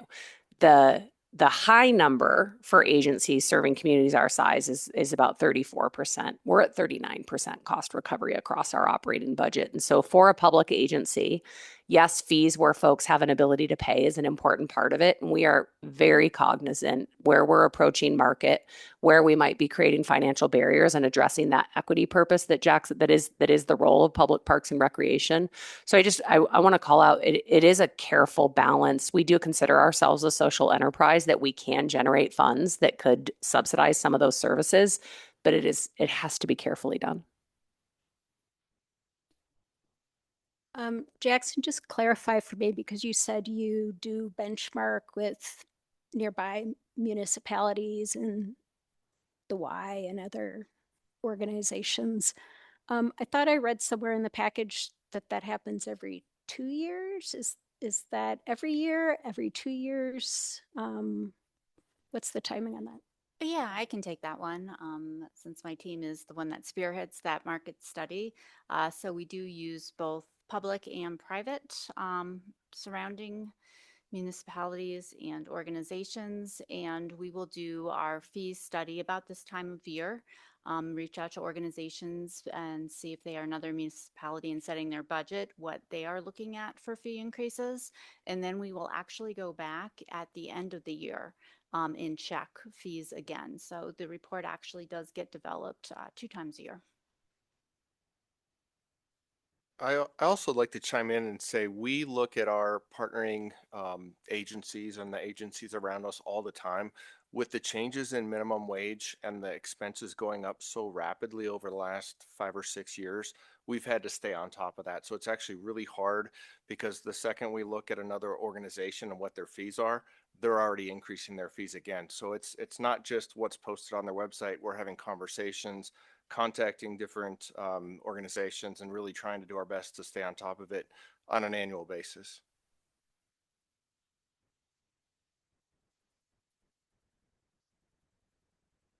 This is the last slide on operating budget, so we'll just pause and see any questions on operating before we move to capital. Just 3 CIP. Cool. So we're going to talk through the capital investment program. The acronym for this is the CIP for short. Every city seems to have a different combination of those letters, so I'm sorry if I get it confused. Basically, the 6-year CIP focuses on how we plan to spend our dollars over the next 6 years. Within that, when PRAB will see the motion language in September, you are only appropriating the dollars in the first year, so that will be in 2027. Everything in 28 through 2032 is kind of a pencil mark placeholder for future dollars and what we expect to spend. With that being said, the planning team does a phenomenal job of looking at a 2-year work plan. So what are the projects that are coming up over the next 2 years? So they can start coordinating with other departments. We don't want to go in and do a park refresh to find out that utilities is coming in and replacing the water lines, as an example. So this coordination allows us to really prioritize with other departments and then look ahead as far as what those work plan needs are for our staff, as well as the funding resources, and to start working on contracts. So this is the general timeline. With that, in September, PRAB is really going to hear about the 6-year CIP, but it's the 1-year CIP that you are taking the formal motion on, so that's only the $2027. You will recommend the overall 6-year CIP, but what I'm highlighting is every year the CIP comes back to you and you are appropriating that next year. So that's why I like to say that it's written in pencil and we can revisit it as needs change. Within our capital investment program, we have 4 different overall categories. We have capital maintenance, which really focuses on the department plans taking care of what we have. This looks at the assets or the condition of the assets within the field. We'll be focusing on park refreshes. This is where we do a named refresh of a park that's reaching the end of its life cycle, where all of the amenities in the park may be at the end of that life cycle, and we'll go in comprehensively to look at everything. A recent example of this is North Boulder Park. We're currently going through everything to look at the play features, the ball fields, the restrooms, and how those all interact with each other. So that was the design update you got back in March, with construction breaking ground later this year. We also have asset categories. Assets are broken out into categories where we have like assets across the entire system. So this can be everything from the shelters that we have, and restrooms are typically packaged together. We look at our parking lots. Something that's underground that you don't see a lot of is our irrigation system. So all of the different assets have associated life cycles with them. Our planning team looks at what that life cycle is and how to invest in them on a regular basis. So we're doing more preventative maintenance proactively instead of having a catastrophic failure. And then finally, we have system planning. This looks at the entire system as a whole to really guide what the key plans are over the next 5 to 10 years. So an example of this would be the department plan. The future of recreation that came to PRAB last fall is another example. And a name project that you'll be hearing more about is, I'm going to mess up the name, but the future of parks has a prettier name than that now. So those are really the 4 key categories we have. Within this, we've identified what the 26, 27, and 28 projects are. The 26 projects all have funding for them currently, but because those are in the works, we wanted to make sure that we're not forgetting about them and that you're hearing about it. As I had shown 2 slides ago, we are really looking at 2 years out, and this helps our planning team with staff capacity. It helps us with budgeting. So these are the priority projects that you'll see over the next 2 years. Similar to all of the other planning projects, it will come to you at a point in time so you can see the conceptual design, schematic design, and then eventually celebrate in some ribbon cuttings as well.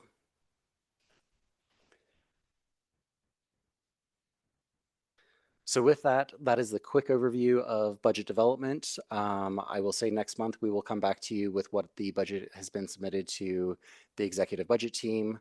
The real big ask will be in September when we're coming back to you for the formal motions that were shared with you at the beginning of the meeting.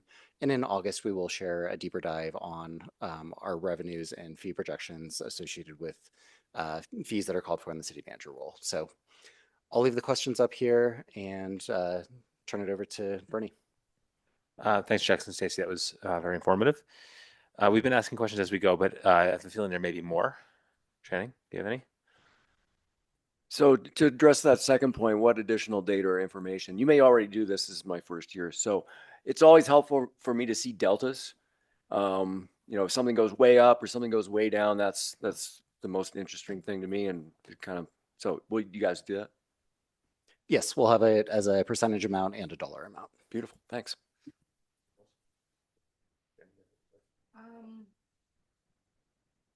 I just wanted to touch one more time on the whole permanent parks and recreation thing, just because the ballot measures that are going to be talked about. I know it's going to be in June, but it looks like the title of it is Parks and Public Improvement.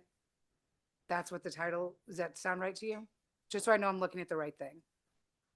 Are you looking at the PowerPoint or the I'm memo? looking at the meeting that they had last week. The Council memo. had Scenario C, Parks and Public Improvement. Yep.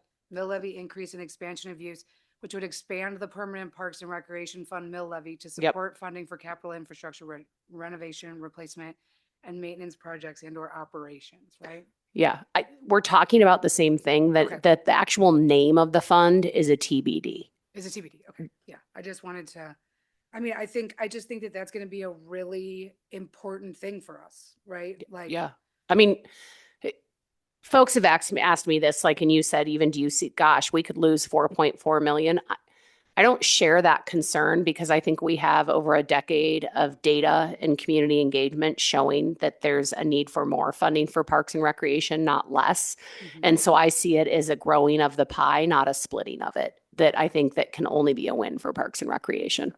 And certainly that's, up for input and opinion, but that's mine. okay. And then they'll pull on this. The conversation will be in June. They'll make a decision and then we'll just get a report on that, right? Correct, unless council asks for any input from PrAB for some reason. Okay, great. Yeah, I just want to make sure that we keep an eye on that as we go forward, because it's, big deal. Thank you.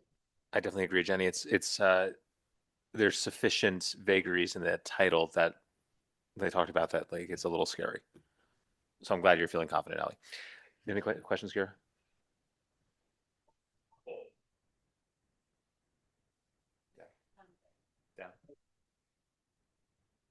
Yeah, I just wanted to say that I really appreciate that you're looking at things across an entire category or systematically. To me, I think that holistic kind of economies of scale approach is really important, especially in an environment with accelerating costs, because I think it really needs to be considered. Both in build cost as well as operational and maintenance costs, how to make things more efficient, and whether that means looking at all the courts across the entire system and consolidating localities, or there's a need to look for efficiencies given generally declining revenues and accelerating costs across the board. So I really appreciate that approach, and I think it's a really healthy way to look at things, especially as you put together the budget. I have two questions, but one probably you can't answer. And I'm looking at, in particular, page 23 of the packet. One thing I noted was the statement that staff are proactively communicating that some priorities may be delayed or remain unfunded. Can you give any more detail about what that might entail, or is there anything that's on the board or something that's being considered now, or is that just something that you just remain flexible with the understanding that based on whatever funding you get and the funding constraints in the future, you're just going to have to flex, and you're letting us know that that's a possibility? Yeah, I mean, I think I'm going to try and speak really plainly here, because I feel like we've been communicating maybe in governance speak for over a decade that we have a a challenge where the costs, to the point Dana just made, the cost of providing services is growing like this, and the cost of revenues is growing like this. And so we've been telling the community in Parks and Recreation with both the 2014 department plan and the most recent 2022 department plan that without additional revenues, we will be reducing services. And I'm trying to communicate that more in a plain speak way, not to create fear at all, but to create clarity that the cost of this amazing Parks and Recreation system that we have in Boulder that is so robust, and that we have playgrounds within a quarter mile of every home, and we have 3 amazing recreation centers and 2 outdoor pools and 1,800 acres of parkland. The costs of providing that at the level we provide it are not funded.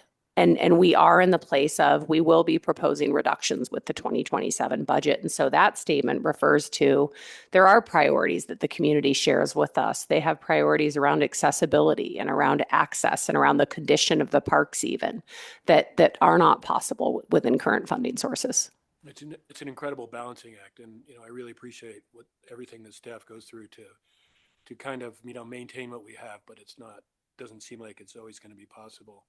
And I realize that on page 22 of the packet, it talks about the fiscally constrained for projects. And that seems to me to point to where there may be potential some adjustments to what the services we can provide. Yeah, this chart is really helpful. I love that Mike called y'all's attention to it. So this comes from the BPR plan, and this is based on 2021 math. We said, the fiscally constrained scenario is, what can you do with current funds? And this is what we projected then. We are not going to reach these targets. And that's one of the updates we'll provide as we develop the 27 budget, that we are actually going to be below these targets in some of these service areas. And then I guess this is question 2A. On page 23, you talk about project prioritization and reducing the number of projects to focus on highest impact investments. What's a highest impact investment, and how do you reach that decision? I think that we have a lot of different data that we're looking at. This is specifically referring to capital projects. So a tool that we're looking at predominantly right now is, what are the total number of visitors going to a park? A park that has 3,000 visitors versus 30,000 visitors. If they both have the same amenities, we probably want to reinvest in that park with 30,000 visitors because there is a greater need or community desire for that park. So I think that's one example. We are looking at the age of our assets, life cycle replacements, grouping and bundling everything together. We have data from multiple different sources, whether that's reservations of our court systems. It's looking at aggregated data from a third-party company that can tell us how many people are in a park that doesn't have the traditional gates or entrances on it, or something at the reservoir where you do have a visitor gate that's capturing the majority of the users going in for day use. And I assume equity is part of that approach too, right? Correct. Within the 22 department plan, we do have an equity mapping exercise that was done. So we looked at equity mapping for where our financial aid participants live. We do have some tools that show us proximity to parks for different financial aid recipients that we look at on a regular basis. We also have urban tree canopy as another equity measure, and then access or distance to a park as well. Thank you. That's right. Very good answer. Yvonne, do you have any questions? Yes, I do. Thank you. Kind of building on what Michael was talking about on page 23, the strategic trade-offs and discussions that are being had between, I assume, staff and council. Back in November, we as a board or as an organization, we wrote a letter to council, that pre-winter retreat letter. And I have the letter. I don't know if y'all remember it, but we essentially said SBRC's condition and required rebuild illustrate the urgency of providing adequate revenue to fund BPR's operations at the levels that Boulderites expect from their city. Essentially, we were saying that, we need to prioritize South Boulder Rec Center.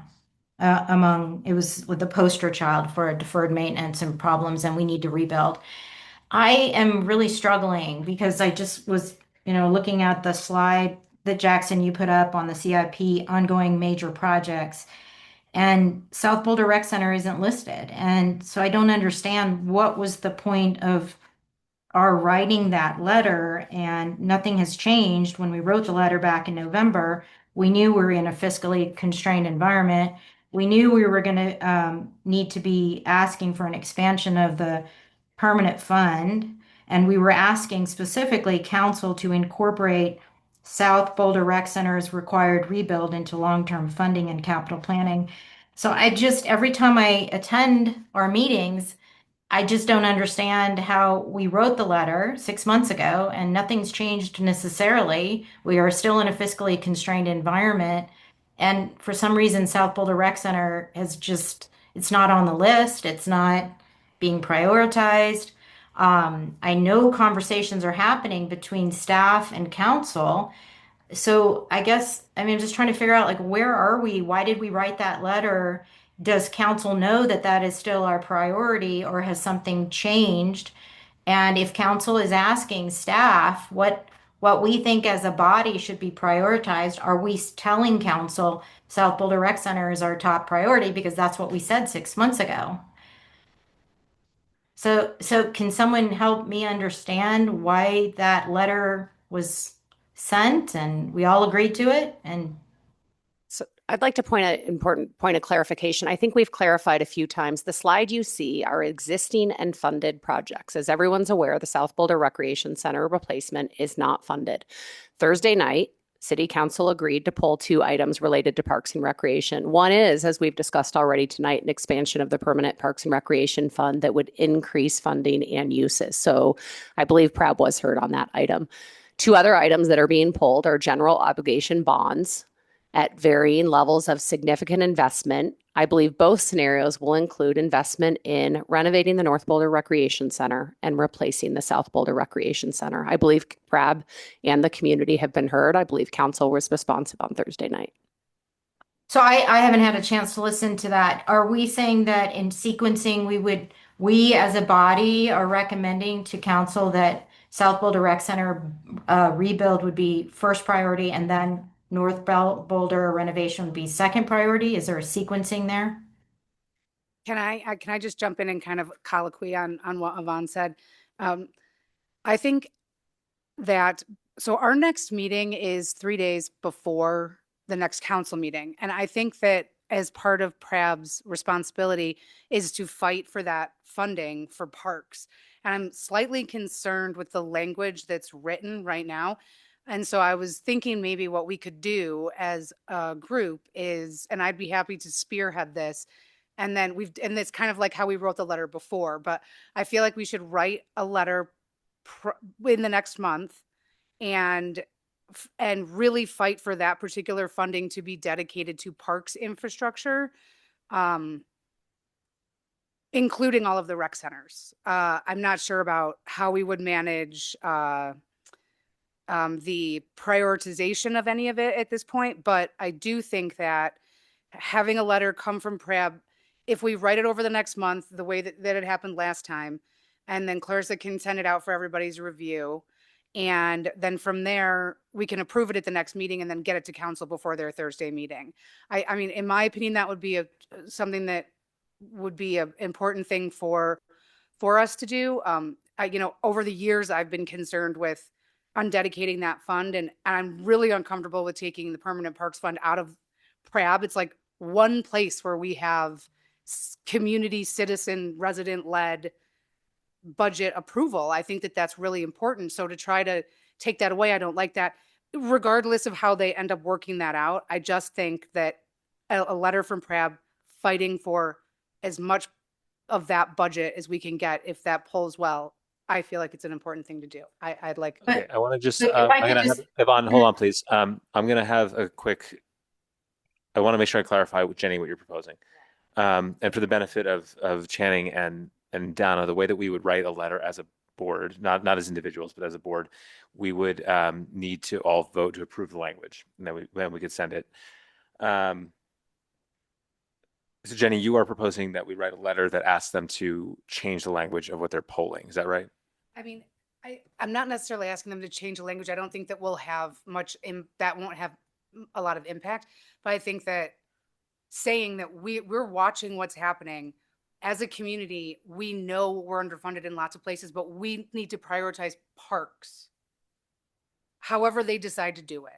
And I don't like the language. I mean, again, I don't think that we're going to have much control over that, but I just want them to know that we're all watching, and we want to make sure that if a ballot measure like that is pulled and passed, that parks is top of priority. So we're not looking at the 15 underfunded buildings. And to Yvonne's point, we're looking at the rec centers first or something, you know what I mean? Like, it's going to be an impassioned letter, not asking for anything more than just fighting for money for parks is what I'm looking for. Okay. And I think one of the main challenges with perm parks is that it's currently too restricted, but we don't want it to be too unrestricted either, right? Okay. Okay, I'm going to propose that we finish the conversation about the budget, and then we return to this conversation during matters from the board. Great. Is that okay? Okay. Yvonne, you asked a very specific question about process. I think Ally answered it. Did you have any other questions? No, I think I don't think the answer I got an answer that I'm like, maybe I'm just not satisfied with the answer. Because I think the bigger issue here is if council, and I don't know what's happening behind the scenes. I'm assuming council's watching these meetings and maybe they're listening to us, these conversations, but I'm assuming they're going to you, Ally, and they're saying, well, what does the PRAB want to prioritize? I assume those questions are being asked because there's no way we can fund 80 million at East, 85 at North, and then a rebuild at South. It's just not possible. We don't have that level of funding. And I don't think there's an appetite for the voters to spend that level of new building expenses for renovations. So when we wrote the letter back in November, my understanding was, and it's in the letter, we were telling council of all the facilities, the rec centers, we need you to prioritize South because it has to be fully rebuilt. And so nothing's changed since then. And so if we're being asked by council, what does PRAB want to do or what do we care about? Because I know I've had individual conversations with council members. My understanding is they're waiting on us to tell them where's our priority because we can't get it all. And so that letter apparently is not in front of them. And so I guess I'm just asking frankly, Ally, when you're having conversations with council, they're turning to you. Are we still reiterating that South Boulder has to be rebuilt? That's what we told them. And so we want that to be sequenced first before we start spending 80 and 85 in other rec centers. And I'm not an advocate for not investing and taking care of what we have. 100% we got to do that. We didn't do that in the past. But if we have to rebuild South, then we should be very clearly messaging that to council to say, we're not asking for the world here, but we definitely need to sequence South as the priority. So my question is to Ally, really, is that conversation happening? Are they asking you where our priorities are? And are you conveying to them, based on what the PRAB wrote in November, that South is our priority? I think if we return to that letter, you'll find, Yvonne, that while South was identified as a very important project, we didn't specifically say this is our number one priority. Yes, we did. That's exactly, I have the letter in front of me. We said that. We said South Boulder has to be fully rebuilt. It is the poster child for why the system is not working for us, and that we're specifically urging council to prioritize South as a rebuild. We've got to do that. And to incorporate it into the capital planning and long-term funding. So we asked for that, and I just don't understand why it seems to be like we're still talking about, no, we have to invest in all three centers, but we don't have the money for all three centers. So we've got to be realistic, we've got to be reasonable. We have to give a very clear message to council that we believe, if this letter still stands, that we want to be efficient with tax dollar monies. The taxpayers are not going to approve another huge tranche of funding to do everything we want. So how do we help them prioritize? Okay, we have the letter in front of us here too, Yvonne. And while certainly SPRC was an example that you and I, when we worked on this letter together, both agreed needed to be included. And I think we should consider it a win that in our two requests, one of them is moving forward, specifically the expansion of the perm parks and also mill levy increase. As we know, the CIP process is ongoing, and Both of your requests are being considered. I'm not Yes. sure how, I'm not being clear on this. Council on Thursday night agreed to pull 2 general obligation bond measures to fund facility investments, including the South Boulder Recreation Center. okay. But the sequencing is what matters. It's the sequencing that I'm concerned about. Okay, we can revisit that at a later time, I think. Dana, do you have a question? So my question is this. So in manufacturing, there's generally an 80-20 rule. If you look to make things 100% efficient, it costs more than what you get out of it. And usually 80% is good enough. And in putting together the CIP budget, are you considering 80% where maybe not every recreation center has everything? Maybe South doesn't have a pool because you're going to put that capacity someplace else. Or maybe not every new building is 100% LEED certified, super ecological, maybe it's only 80%, because for every dollar you spend to get it to that 100%, it really costs more than what you're going to get out of it. And I don't have current numbers at my fingertips at all. My information is probably a couple of years old, but I remember when they were building the new pool in Arvada, the Jeffco pool, and they were doing quotes for a new facility, a new pool here in Boulder. Boulder was quoting 3 times the actual cost of what the new Jeffco pool was. And why is that? Is that because they're going for this 100% here? And maybe the city needs to step back a little and say, hey, we can't do everything perfect for everyone. Maybe 80% is good enough because it's going to cost us 75% of what otherwise was quoted for a capital project or operations. Or so is that part of what you're considering for this next budget, is 80%, not 100%? And that goes for,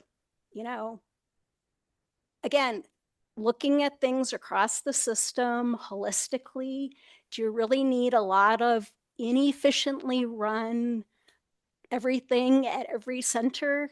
Or is it better to consolidate both for operations and build cost? Yeah, I think that was a very, lots of different dimensions and parts to it. I think zooming out to look at the highest level first, we know that our system is underfunded as a whole for just taking care of our current assets. Our capital investment CIP budget is currently about $5.5 million a year. We know just to take care of everything to industry best practice will be closer to 18 to 20 million a year. So we already know that we're 15 million underfunded to support the replacement of our playgrounds, the taking care of 2% for ongoing maintenance every year. That I think that there isn't any money that's set aside for fixing those issues. I think what's very beneficial is there's been an understanding and that our system is aging.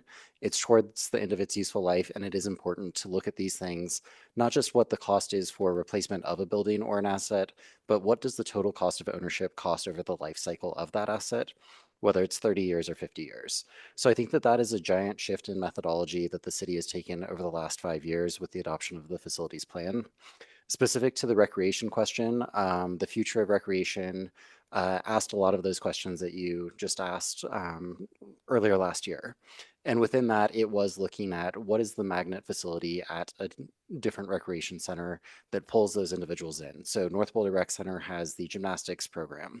The East Boulder Community Center has the Age Well wing. I think that that is something that we are looking at collectively, that we don't necessarily need to have the exact same mix of assets at every facility, but maybe there are certain amenities that everyone expects at a recreation center, whether that's cardio equipment, weight equipment, space for programming. We are looking at the future of that and how we can be more flexible and adapt to those evolving needs of recreation over time, while also accounting for the fact that these are expensive facilities to operate and maintain.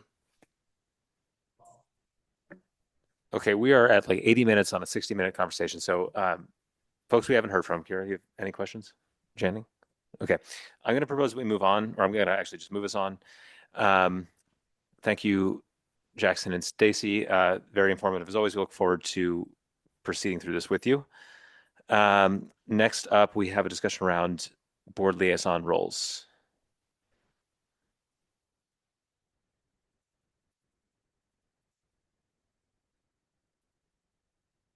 Is that you, Allie? Getting to that page, thank you. Anyone has it up and has the page number 24. handy? Thank you. All right. We don't have a presentation on this. The materials are in your packet on page 24. So first I want to clarify, what is the role of a liaison? So liaisons have been used in past projects to help a board member deepen their understanding on a topic and to serve as an advisor on engagement, communication, and process. A liaison does not have an extra vote. My family watches Survivor. I don't know about you all. There's no extra votes given if you are a liaison, and you don't have extra decision-making power. It really is an advisor on process and engagement.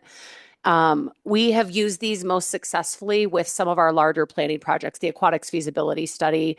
I think Bernie was a great example with the court system plan. He really helped with the conversations we were having with so many of our pickleball and our tennis players as we navigated the courts conversation that we are still navigating. Those relationships were really helpful. So based upon our work plan, and also I asked the team to look at where there is a meaningful opportunity. And so I think in years past, we've tried to say, oh, there's 7 board members, we need 7 projects, when there actually wasn't maybe an opportunity for meaningful engagement. And so right now the list is at 3. It might change through the year, but first is the long-term financial strategy, and whoever is this liaison would participate in one-on-one meetings monthly through July. That role could shift and change depending on ballot measures. We are also looking for a liaison on the Pearl Street refresh. We are going into engagement window 1 on that project this summer. And then we have a park system plan underway that would help with community-wide understanding of what is actually happening in our park. So traditional planning methods, we go out to people and say, do you use the baseball fields? Do you use the basketball courts? This method actually looks at what activities, what are people doing in the park, and how are the parks designed? This would inform, it would be another tool, Mike, to answer your question about how do you decide where you spend money across the park system. We're really excited about this project. It'll be a key pillar in informing the next department plan update. That's the first time I've said this out loud in this forum, which means it's coming. That'll be a lot of the PRAB's work in 2028. And so there are 7 of you, but only 3 projects. And so I'm sorry, that means a few of you will not be a liaison for a while, but we will add to this list as projects develop, and certainly with the 2027 work plan. I'll note that, sorry, just one more clarification why the list is smaller. We're moving out of engagement and into design and construction on lots of our projects, right? The Tom Watson tennis courts moving into construction, East Boulder Community Park moving into design. So that's why you see this list smaller, because less planning, more doing. Thanks, Allie. So just to underscore, this is a way for members of this board who want to engage more deeply in a handful of projects. It's not required. I did find it very rewarding. I will say I now also feel share in a lot of the disappointment of the court using community because of having participated in that process a few years ago. So that is part of this too. I have ideas about who I would like to see doing what, but I'd love to just ask if anyone has any questions. Dana? Can you elaborate for me? So for the long-term financial strategy liaison, like who are the one-on-one monthly meetings or other meetings with? Like what groups would this liaison be liaising with? Could you clarify for me on that? And That's a great also, question. Oh. For the park system plan, it seems to me like there isn't a specific group. So what are the thoughts in terms of liaising?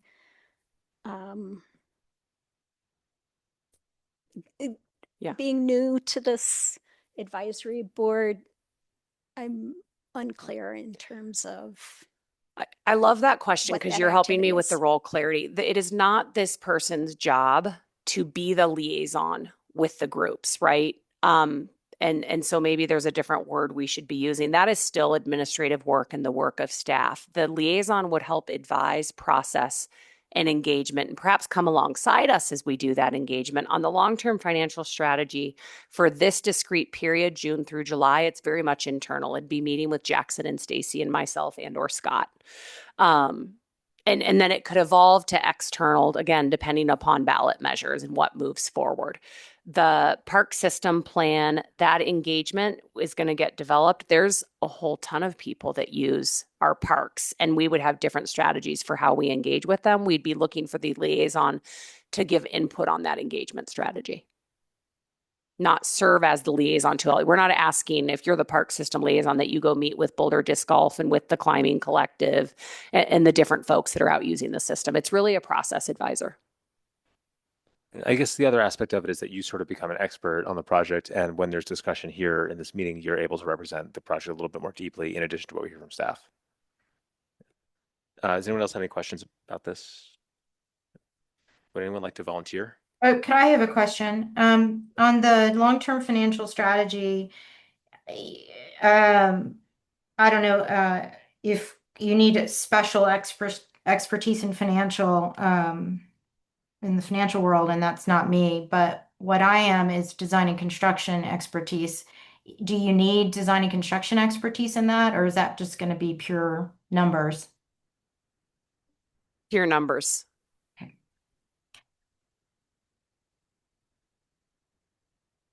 Because when you're talking about numbers, the numbers have to attach to the best, back to what Dana was talking about. When you're talking about facilities construction, I really was interested in what Dana was talking about in terms of, you're looking at a system of rec centers. So if you're going to be talking about a system of rec centers and maximizing aquatics needs, and other issues, then I can help with that. Because again, I've said this multiple times in our meetings, but building new pools at East is not a good use of money. Whereas if you're going to have to rebuild South, and you're already going to have to dig a hole in the ground and spend the money on the systems that go into a pool, that's a good use of taxpayer dollars because you're going to have to do it anyway. So building pool capacity for the entire system for the city of Boulder for aquatics. So if that's the level of conversation that goes into the long-term financial strategy, I would like to participate. But so it's hard to understand like how you're going to attach numbers and what kind of expertise you need. Yeah, I want to clarify that effort is not about facility planning. And so I hear your questions. That's not what that effort is about. Okay. Other questions? Or is anyone interested in attaching themselves to any of these, Jenny? I just wanted to say, did we talk about play? Because I would love somebody to. And Clarissa reminded me, I'm so sorry. And that is play is on the list and it should be up here. Okay. So let me actually, Clarissa, maybe you could pull up that slide deck for us so that we can look at the projects and see them. I mean, I know we're all on the screens, but it's nice then we can all be looking up. Jenny, I'm so glad you. Yes, of course.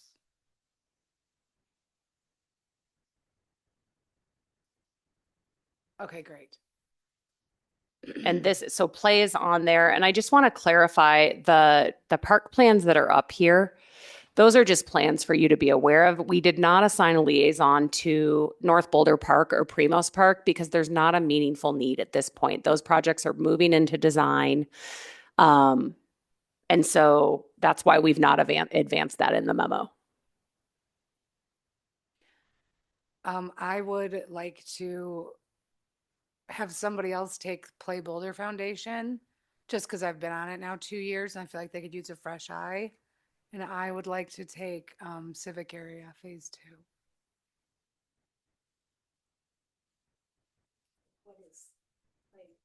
So Play Boulder is the foundation arm of the Parks and Recreation Department. They fundraise for all different sort of community benefit. They offer a play pass to our marginalized communities, children that need to get into the rec centers that can't afford it. They offer no cost after an application. It's called the Play Pass. They are a big part of urban forestry. They do tree planting all across Boulder County. They have a really great group for that. It's really, really fun. And then they have a golf outing, which I'll probably stay on that committee. They meet monthly to discuss kind of ongoing projects, and you're the liaison. So basically what you would do is go to the meeting, and Brian, he's there from Parks every time, and he'll give an update, and then you can relay any other information that may need to come from Prab, and then you come to this meeting, and at the end of the meeting you say, oh, this is what Play's doing this month, kind of a thing. And I mean, it's a great group. They meet once a month, and then they have a lot of great events if you want to go, but you don't have to go. So that's Play. And they're kind of, I'm sorry, also like if somebody has money that they want to donate to a parks, what's it called? It's the agreement between Play and the MOU. Yeah, So there's what's that stand for again? Memorandum of Understanding. Thank you. My brain is done now at 9:00.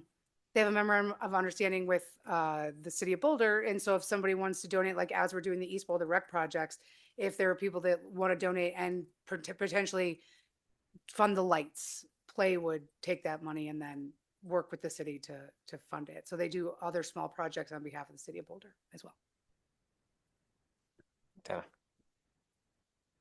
So I think just to help me learn more about government budgeting and that sort of thing, I would be interested in volunteering to serve whatever you call it. If not liaison, then for the long-term financial strategy. I was hoping you would. Okay. Yeah. Just to help me lifelong learning. Yeah, good. Kira, Mike, Channing, Yvonne, anyone else want to volunteer for any of these others? I'd be interested in the Pearl Street refresh, but also since there are limited liaisons, I'm also open if someone else feels passionate about it. But I do walk to and from like the length of Pearl Street every single day. So I think you're a perfect person for it. Perfect. Yeah. Michael, Channing, do you want to snap up any of the others? I'd like to know more about Play, I guess, and the time commitment, but Why don't you come to a meeting and see how you like it? Okay. There's a meeting this week. I will not be at because it's my daughter's graduation, but what day?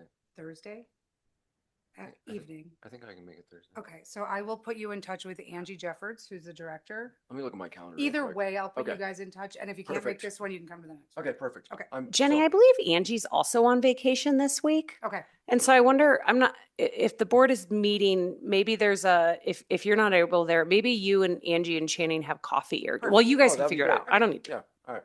So You got it. Okay. I'm Play curious. About that. Okay, thank you. Yeah. Michael, do you have any interest in any of the others? I'd be interested in the park system plan, Okay, I think you're in. but I'm okay if somebody else wants it. I didn't hear anybody else. Tell me. Okay. All right, great. Thanks, everybody. All right, that brings us to matters from the board. And we've already dealt with our handbook. So Jenny, do you want to talk more about a letter idea? Yeah, I mean, why don't we, is there anybody who is anti this plan? I think I just need to learn a little bit more about the ballot measure and specifically how it's worded is the only issue. Okay, well, why don't I do this?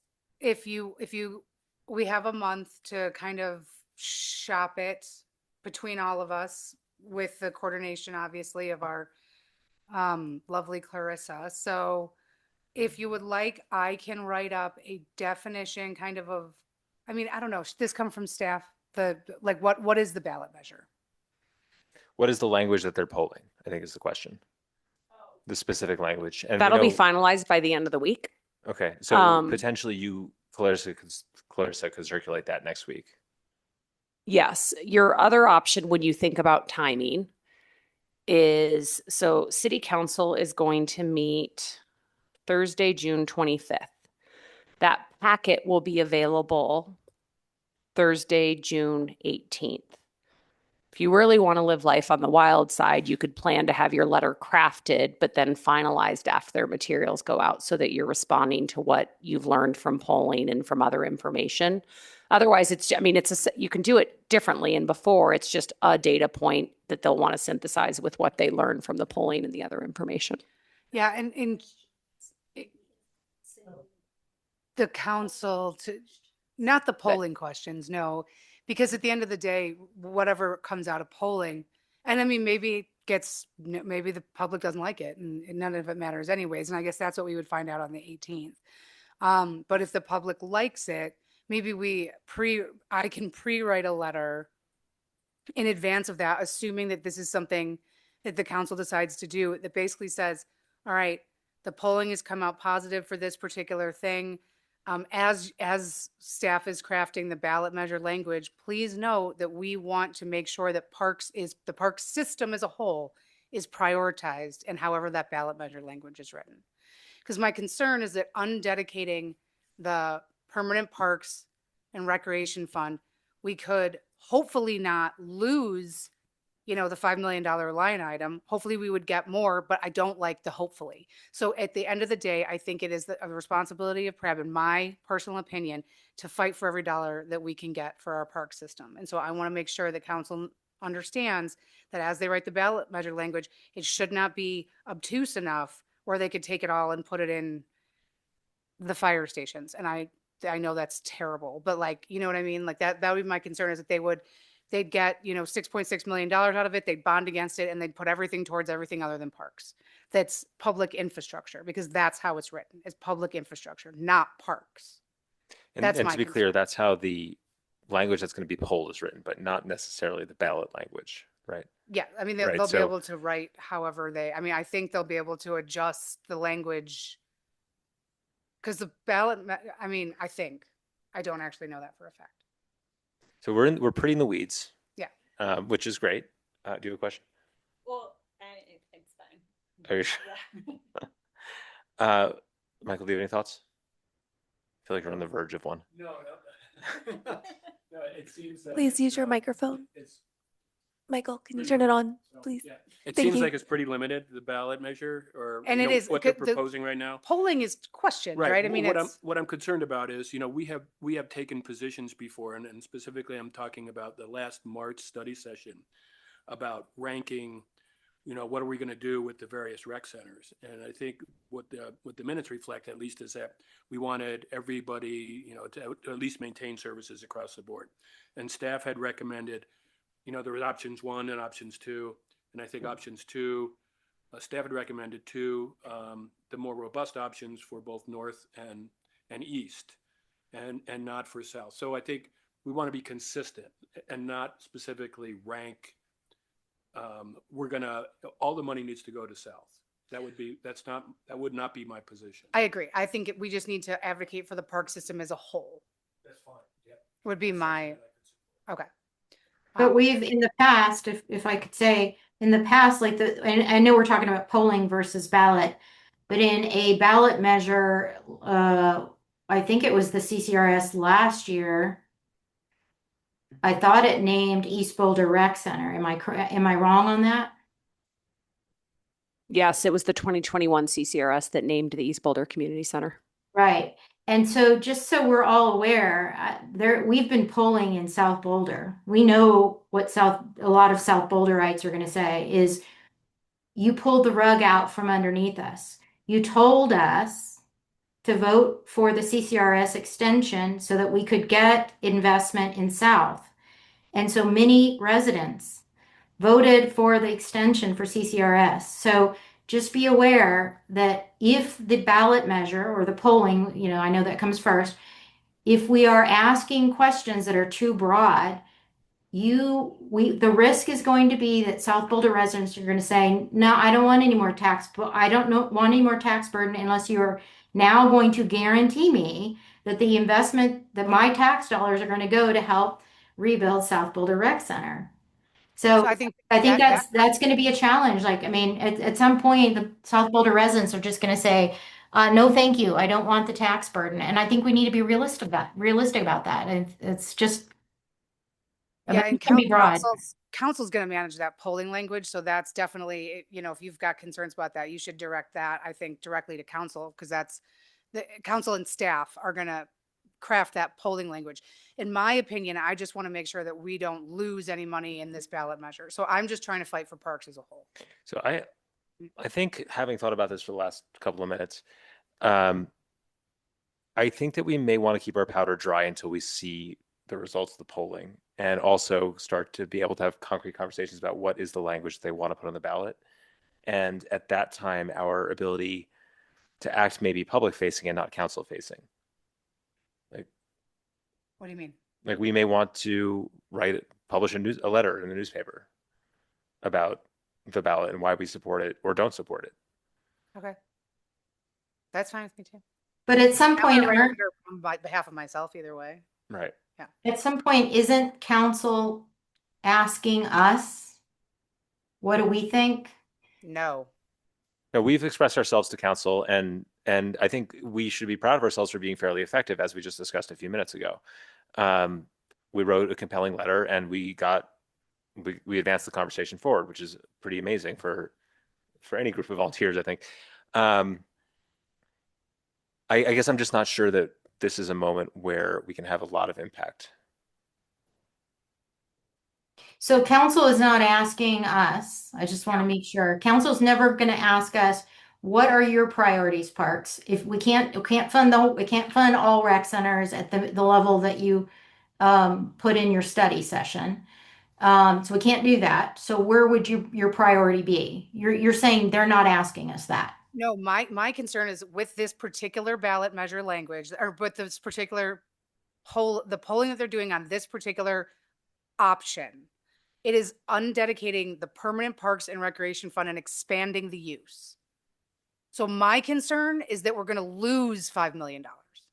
And Allie's does not think so. And I hope she's right for sure. But I just think we should advocate on behalf of parks that if you're going to undedicate this money, we want to know that in this ballot measure language, or we want to state in the ballot measure language that the PRAB feels very strongly that parks as a system should be prioritized over anything else. Because if they write this ballot measure language in a way that says it's parks, it's public infrastructure, it's underfunded, it's super broad.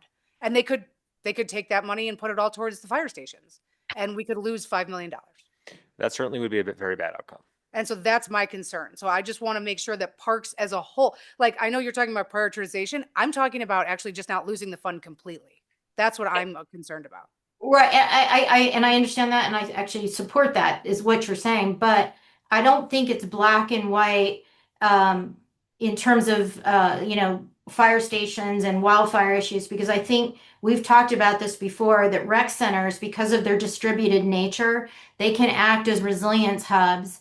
And, it depends again on the polling, how the question's asked, but I think most people are going to say, yeah, not only do we want rec centers to provide these functional, recreational, physical needs for us, but we also want resilience hubs. We want them to act as resilience hubs so that in the event of a huge wildfire, we have a place to go to take a shower if we're evacuated, or, maybe the gym becomes a place where we can sleep for the night till we find a hotel or find family we can stay with. I mean, so it's not, you know what I mean? It's not going to be specific. This language is going to be as broad as it gets. Okay. Dana, you have a question? So can I just ask where we even might be able to see this polling question that ultimately comes out from the city council, so we know what the wording It'll be in their was packet on June 18th. So in the Well, city council packet. I is where thought we'll that's find the that. answer to the polling question. Yeah, so the question is, where can we see the question that they're going to be testing? Yes. sorry. Yes, right. that's I my don't have question. Yeah, and I think staff can provide that to us soon, right? So the way it works is Thursday night, city council, they themselves don't draft the language either. It's a very attorney heavy work in Colorado because of compliance with state revenue laws and the taxpayer bill of rights. So council gave direction around what they would like to see pulled generally. Folks in the city now are working with the attorneys to craft that polling language. When it is final, I don't see why it couldn't be shared. I believe that will be sometime next week and the polling will begin. The results of the poll will be included in the city. I'm clarifying process here as I answer. The results of the polling will be shared in the city council packet for their meeting on June 25th, which will be available on June 18th. And so just to be clear, neither city council nor PRAB are influencing the writing of the polling because it really is, I'm learning a lot in the 2 weeks as I'm seeing it happen. Like the attorneys are doing a lot of the writing because of the compliance with state revenue laws. Yeah, I guess the reason I'm asking the question is polling can be biased in itself. And I think it's really important to understand what the questionnaire basically is and how it's going to be distributed. We also. don't have any, we don't get any input on that. But it sounds like next week. We're we'll be working able with to- a professional firm that responded to an RFP last year. And so this professional firm is helping with the crafting of the language based on what they know about voter response and bias and wording of language. So our next option is the 18th, is just to see what happens when it comes out.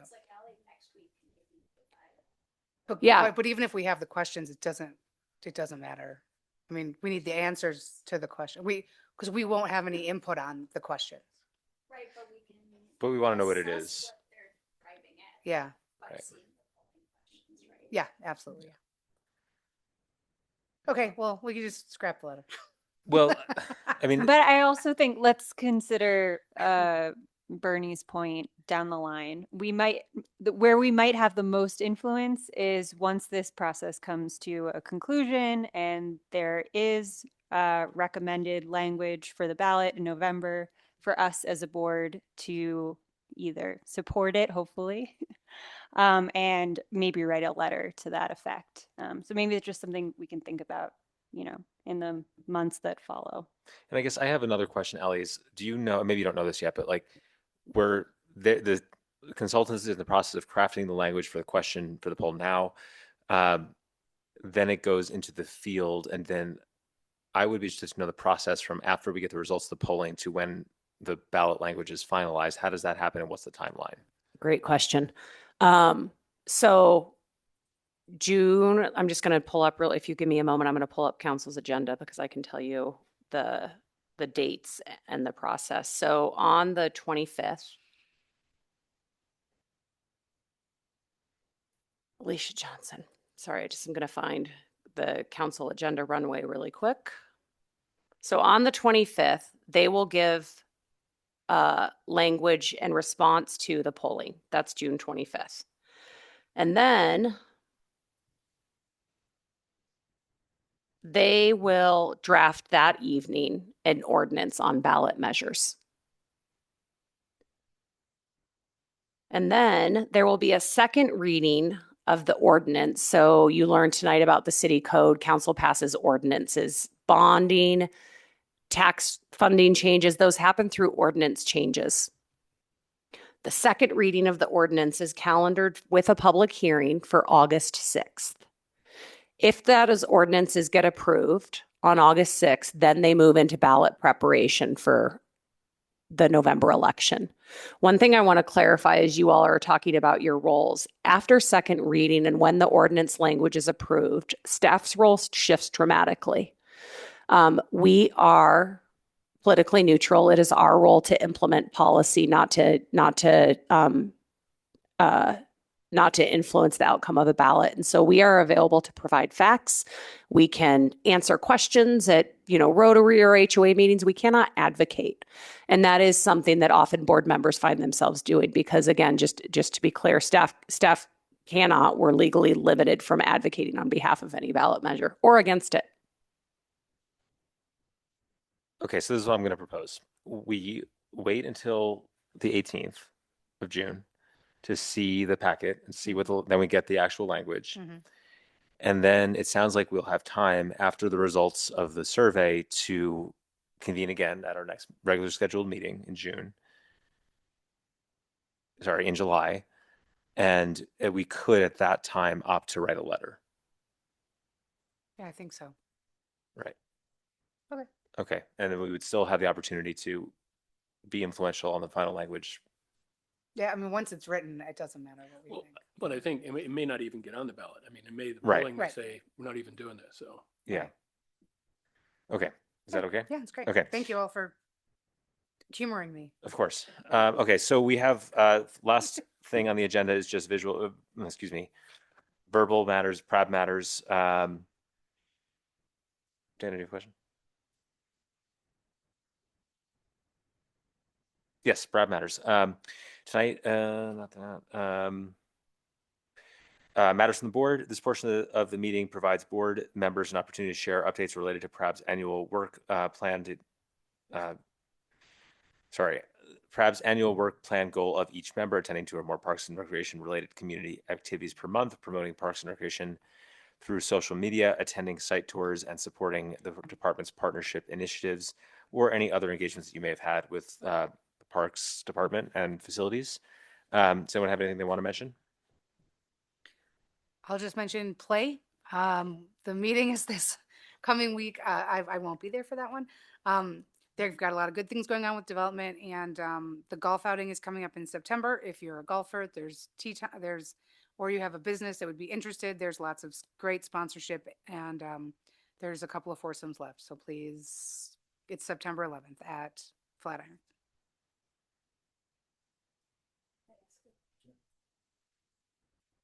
So I have a question on Primos Park.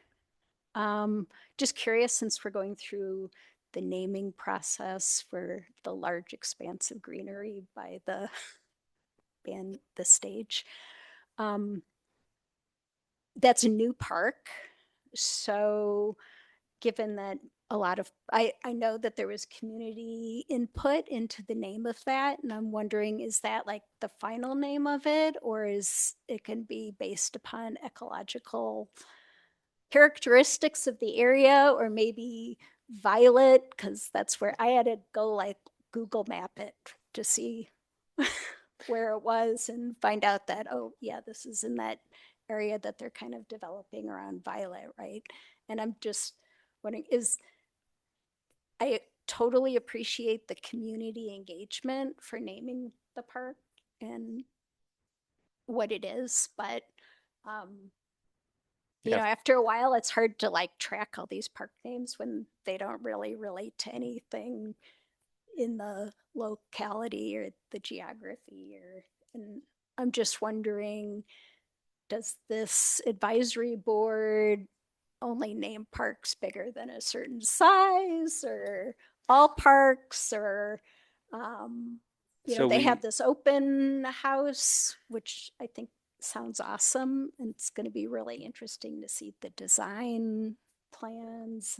But could you educate me a little bit in terms of So that? we named the PRAB named Primos Park. I can't remember if it was last year or the year before, but it was approved by this board following an extensive community engagement that involved the neighborhoods up there who are, you know, intended to be the primary users of the park. Extensive discussion with everyone who lives there, especially with thank you, utilizing the community connectors, and especially getting input from the manufactured home community that abuts the park. That happened, I don't remember what year, maybe Ali does, 2024. So yes, there was a process, and we are not going to rename it anytime soon. No, since it's new. Yes. Yeah, the part I'll add is that Violet Park had been its de facto name just because it was on Violet Street. And that's what we were looking to change. And the name Primos has now deep meaning to the community members. That type of a park, so all parks get named. That type of a park is intended to be a neighborhood park serving folks who live closest to it. And the name was loved when it was selected, and it's deeply loved today. Yeah, I guess that was one thing that really came through of that community engagement was that, we asked, what would you use this park for? And like the top thing was, I'm going to gather with my Primos and my friends and my parents and et cetera, et cetera. So I think it's a great name. Yeah. Okay. Any other matters from Prab? I mean, I feel like this is the time where I talk about how I used the parks over the last month.